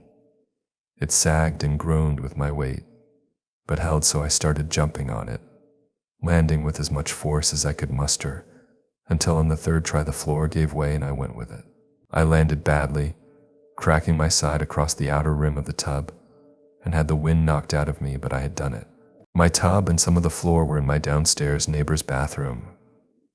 Picking off bits of debris, I struggled to my feet and stepped out into the living room. A single mother named Naomi lived here with 2 toddlers. I had never talked to her, but had a brief interaction with her son, who asked me my name of all things. I knew they often spent the night at her baby daddy's house, once again Eliana's and Macy's gossip keying me in. And it held true tonight. The living room and bedroom were empty, and I was grateful. I tried to hurry as my fall down the floor wasn't exactly silent, and if anything else was out there, it surely heard. I rushed down the hallway in long strides, trying not to look, but there were details you could not but notice. A section of brick wall had discolored monochrome black and white and back to faded red. I didn't stop to observe. I had to keep moving. Only once I came upon several blood-stained doors did my pace slow. But I didn't stop. I tried to not think about the people who lived there or what had happened to them, but by now the apartment should have been full of the sounds of life instead of the bleak, oppressive silence I was drowning in. I made it to the stairs and practically leaped down an entire flight of stairs to the 2nd floor. Blood pumping and confidence high was running now. This hallway was warped like the one on the 4th floor, but in much more extreme ways. The walls had not only narrowed, but they were slanted, warping and turning at an angle with every foot, until the hallway was nearly spiraled. I had to slow to a stop to get my bearings, as it was all so dizzying. The floor beneath my feet ceased to be shitty Fox wood laminate and was instead a smooth stone that felt almost slippery. The brick walls had melted away to some mottled and stringy maroon cloth, thrown over what looked to be grating made of the same smooth stone. It looked almost organic, but at the same time, it could have been fabric. The thick dangling strands made me think of sea anemone tendrils, and I shuddered at the thought of touching them. So I forced myself to run once more, past an open door to a room that had a body perfectly bisected and sprawled out on the floor. The pile of intestines between the 2 halves writhing and rising into the air. It freaked me out enough that I ran past the next open door with my eyes shut tight. It was Harold's room, and I feared seeing what had become of him. I thought Mercy was on my side as the hallway eventually straightened out, and the next half-dozen doors were shut. But as I came up to the last doors that lined the hallway, the one to my left flung open with incredible force. Flayed hands from a black void reached out to grab at me, and I pivoted out of the way just before they made contact. But I couldn't stop my momentum and went stumbling onto the cold, slippery floor. I tried scrambling back up as the door to my right opened, and from it, Sarah Palmer emerged. I knew it was her despite her corrupted form, flayed and covered in sinewy tumor-like growths. The severely obese woman had merged into her mobility scooter, and she used it to move forward. Slav flesh made it difficult as it had wrapped around the wheels, but still, it inched forward. The center of her abdomen had split open into a gaping hole, and with a quiver and a moan, it erupted with some vile bile-like fluid as it vomited a small figure out onto the floor before me. The newly birthed child got up at the same time I did and followed me in my panicked rush down the rest of the hallway and onto the stairway. The toddler-sized thing made of diseased and partially digested sinew was fast shrieked like a joyous child as it closed the gap between us with a leap. It was my turn to shriek as I tried shaking it off. As it scaled up my back towards my shoulder, I took hold of the thing with my hands and pried it off. The flesh was gelatinous and my fingers suck into it in ways that made my stomach churn. "Tag, you're it," the thing said in a voice I thought was vaguely familiar. Disgust drove me to fling it at the wall with all the force I could muster, and its body crunched and splattered on impact with the wall that had reverted back to normal. It let out a small pained groan as it slid off the wall into the floor. As I ran by, it spoke in an agonized whisper that I could not read from my mind no matter how much I try. "Chris, why? I just wanted to play. it said, and I had to stifle a heaving gasp as I cleared the flight of stairs into the first-floor lobby. The only child who knew my name here was Naomi's son. They weren't supposed to be here, not tonight. They had always left on weeknights to their father's house. Had Naomi called off the attempts of reconciliation off tonight of all nights? Or had this begun earlier than I had thought? I didn't know and wouldn't ponder it until I was out of this nightmare. The lobby was normal by all means except for the lack of lights, but now the darkness did nothing to deter me. The exit was right there and I ran towards it. The double glass doors froze me in place, not because they were bolted, but because of what lay beyond. Pitch dark world where nothing could be seen, except for the momentary brilliance brought out by flashes of lightning ripped across the sky like whips made of TV static. In those moments I saw them, a line of things just waiting for me to step out. One was a smooth-skinned pale humanoid with a hole right through its chest that leaked inky black fluid. It had no face. Another was a tangle of violet tendrils that appeared to be made of smaller riding strands. Then there was one that was a massive looming serpentine, thin, dotted with eyes the size of human heads, each iris alien in shape, and one end that I assumed to be its head was tusked with mandibles that must have been 6 feet in length. There were dozens of others, but their forms were too varied, too abstract to ever accurately describe. What drew my attention the most was the many puddles and stains of crimson at their feet, and scraps of clothing, one of them obviously being Macy's distinctive denim jacket. One work boot lay on its side, one I thought might have belonged to a maintenance worker. I would not be leaving, not here. I tried to comfort myself by telling myself that whatever was keeping me here wasn't letting them in, but it wasn't reassuring in any measure. I ended up crawling underneath the shitty lobby desk and curling up into a ball for what felt like hours. It could have been longer for all I know, but nothing mattered in that moment. I was fucked. Only when I heard the sound of a procession shuffling by did I stir. Peeking out from my hiding place, I saw them, the robed figures, 6 of them now. Upon their shoulders, they bore the weight of a marble slab, and upon it, a huddled figure. I watched them, backs to me, shuffle down the room and into the hallway that led to the manager's office. I tried sulking out as silently as possible to bear witness to the ritual that was about to unfold. The bearers lowered themselves in the slab, and as light gleamed across it, I realized who it was. The body was bent back into itself until it formed a circle. The belly was pointed out to the world, the back and spine contorted and twisted, the eyes empty.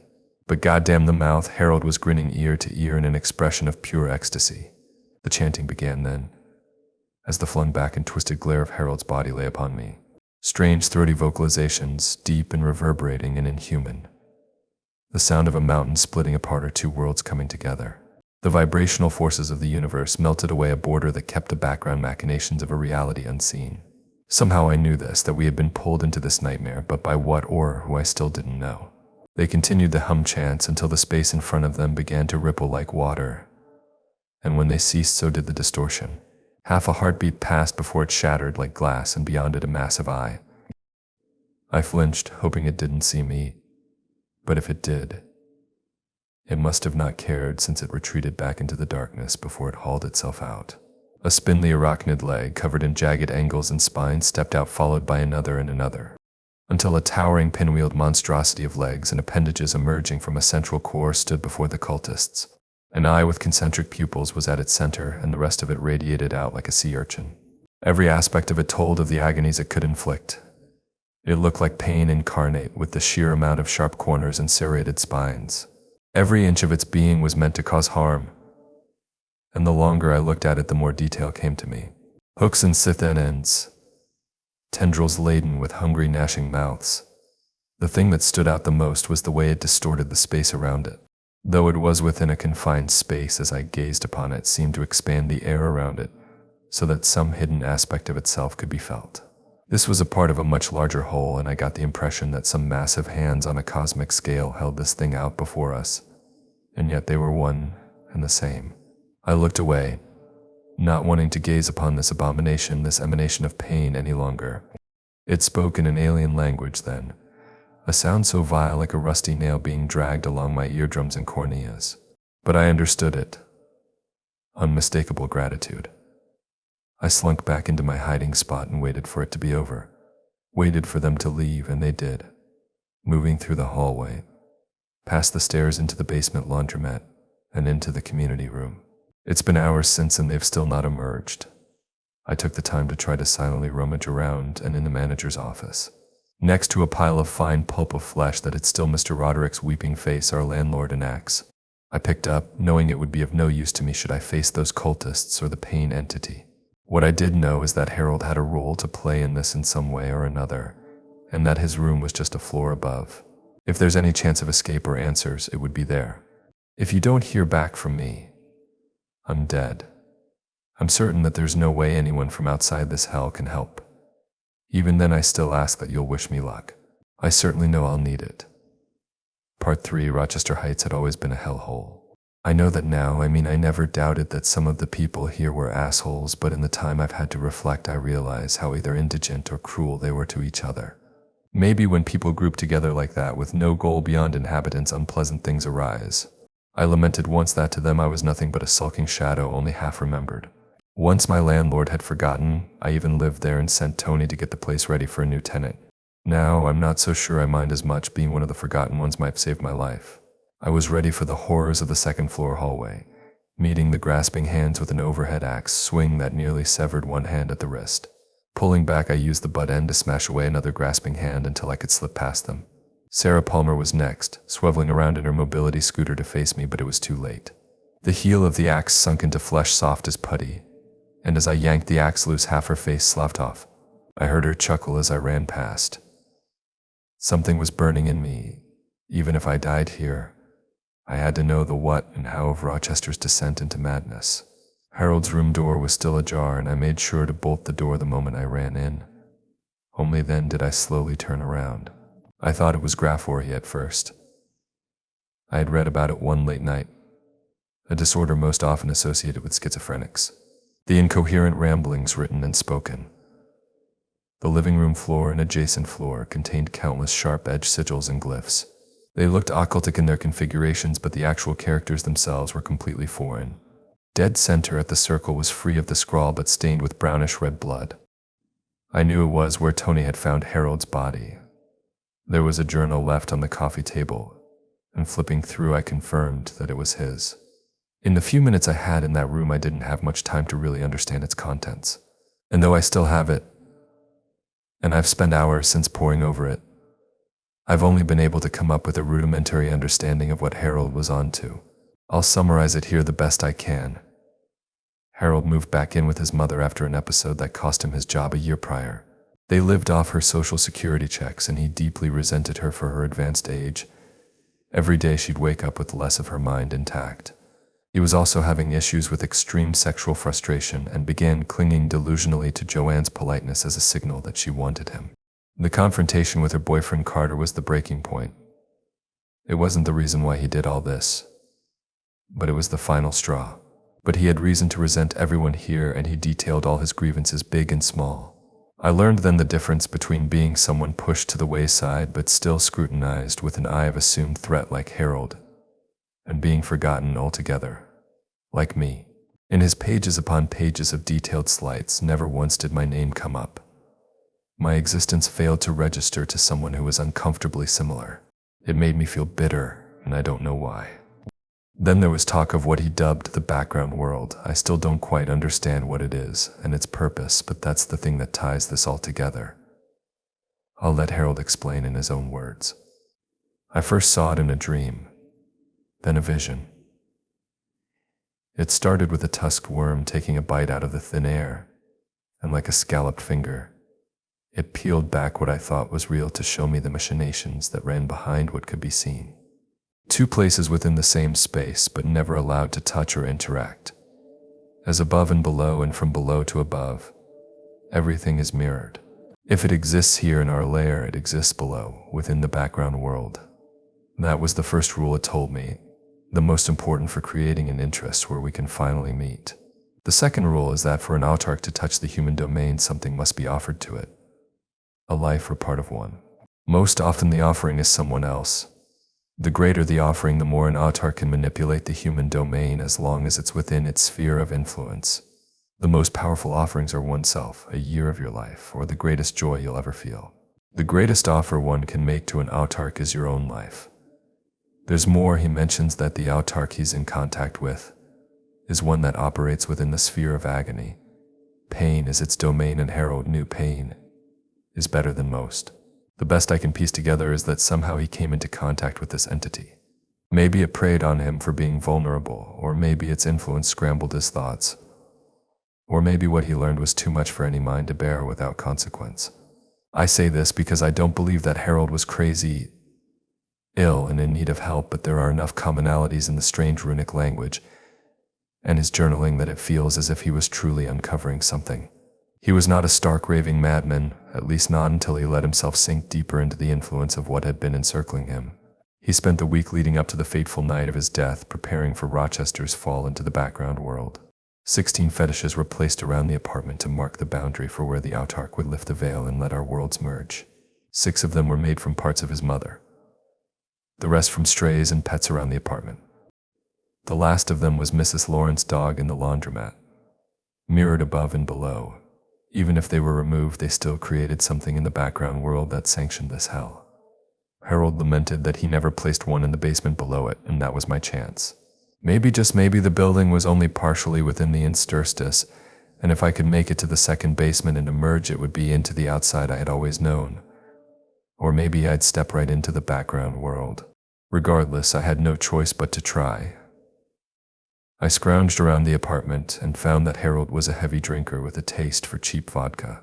I fashioned 5 Molotovs with what he had and started the trek back down to the first floor. Stepping into the hallway, I was greeted by them, the conjoined endlessly fucking monstrosity that had started this. I greeted them with a sprinter's launching bolt and an axe swing. The sight of Carter's and Joanna's faces took the blow, and though the flesh came away in a huge chunk, and I heard the clinking of teeth splattering across stone floors, they didn't even flinch. Carter tried lunging at me, arm outstretched, but I flung myself against the wall and was trying to slip behind them. They pivoted around to try to face me, but the strange distribution of their weight made them cumbersome, and the fear I felt was gone. Another axe swing sunk deep into compromised muscle and bone and cleaved through them far easier than uncorrupted tissues. It was enough to nearly decapitate them, and they let out this horrible wheezing gasp. Another lunging grasp was met with an axe blow that sent nearly half his fingers skipping across the ground, and one last swing to their neck finished it. Though their head was on the floor before me, they did not die. What remained of their face was opening and closing its mouth, and I could see that the destroyed cheek was starting to restructure and regenerate. This truly was hell, willed into existence by a resentful heart.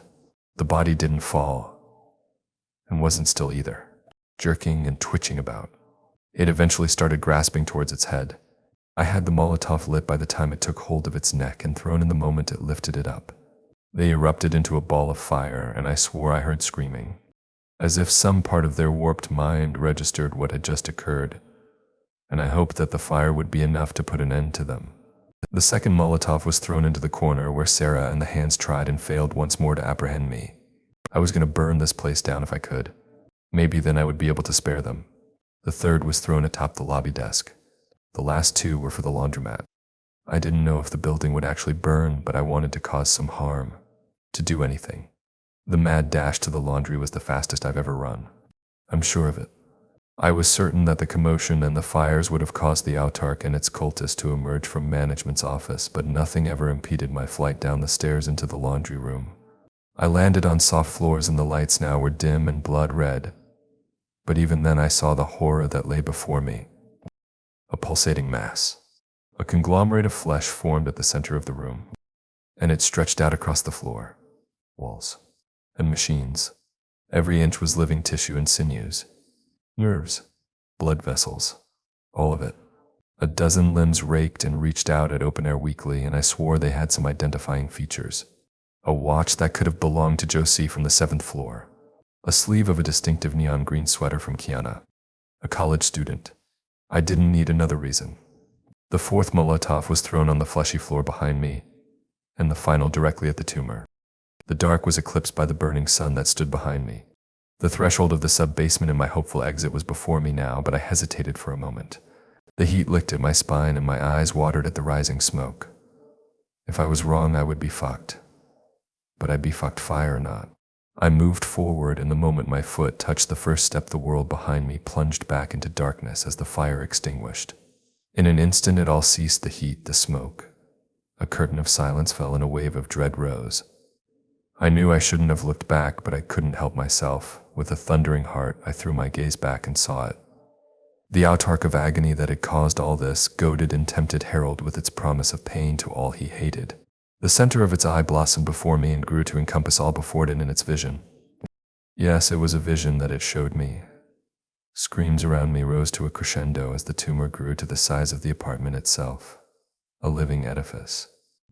And yet it still paled in size compared to the autarch who looked down on it. The countless tendrils in their instruments of torture reached down to the tower of flesh, and it raked and sliced and tore and ate, and it all grew back. It would continue so, for eternity. That was a dark wish of Harold. The thing began to bulge and split apart, a perfect copy of its spherical form, mitosis. This thing could split itself, and that's how it planned to fulfill its promise and continue to operate without being bound to it. I screamed, or I think I did, because when I was able to pry my eyes away from it to look around, I saw the shadow of my exit, the descent into the sub-basement. I ran, refusing to look back. I couldn't look back. So into the murky depths I went. I had been in the sub-basement once before. Small and damp, it had only a few fold-up tables and chairs. There were no entries or exits except a single narrow staircase and a seldom used door, leftovers from a bygone era. It was barred and locked at all times, but the door was old, wooden, and I was certain it would only take a good kick to break it down. But what lay before me was not the basement. No, it was some dark plane of reality that could not have been the background world. I had seen brief glimpses of it just outside my window, and this was different. Narrow and claustrophobic, but at the same time impossibly expansive. Light did not exist here. Even when I tried my lighter, the air around me wicked away a low mansion. I reached out to touch concrete walls and found that I was in a tunnel. With no other option, I walked and walked until time ceased to have meaning. I know I must have been there for hours, since hunger and exhaustion forced me to rest.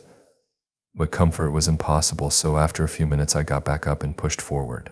When at last I came upon an exit dimly illuminated, it hurt my eyes that had been bathed in darkness for so long. A shallow staircase that led down to the sub-basement I had always known. The door was there, and with a frenzied kick it fell away, and I burst out to the world above with a half scream of joy and a half maddened sob. It was midday and Rochester Heights did not exist anymore. I had emerged from a sub-basement into an empty, overgrown lot. A homeless man nearby turned to glare at me momentarily before returning to whatever he was doing. Nothing exists of my ordeal, and no one even remembers Rochester Heights. I've done searches on the residents, and it's like they don't exist. Everything and everyone marked by the agony autarch have ceased to exist meaningfully, or have been rewritten out of history. I found Macy's mother and called to ask about her daughter, and she swore to me she never had children.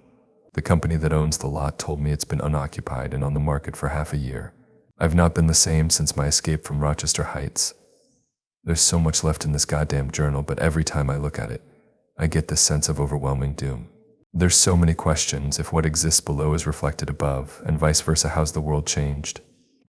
Now, as a speaker, there's a tower of flesh that rises high above the world below, and it casts its long shadow into the world above. And I shudder to think at how it will manifest. I know Rochester Heights has cast its shadow over me, darkened my heart one way or another. The people there didn't deserve what happened to them. And Harold deserved better, but in hatred or love their gaze eluded me. Once I resented that, but now I find solace in it. The nightmares will never end, and I will never be okay. But at least any that casts its hateful gaze upon our world will see nothing but a shadow in my place.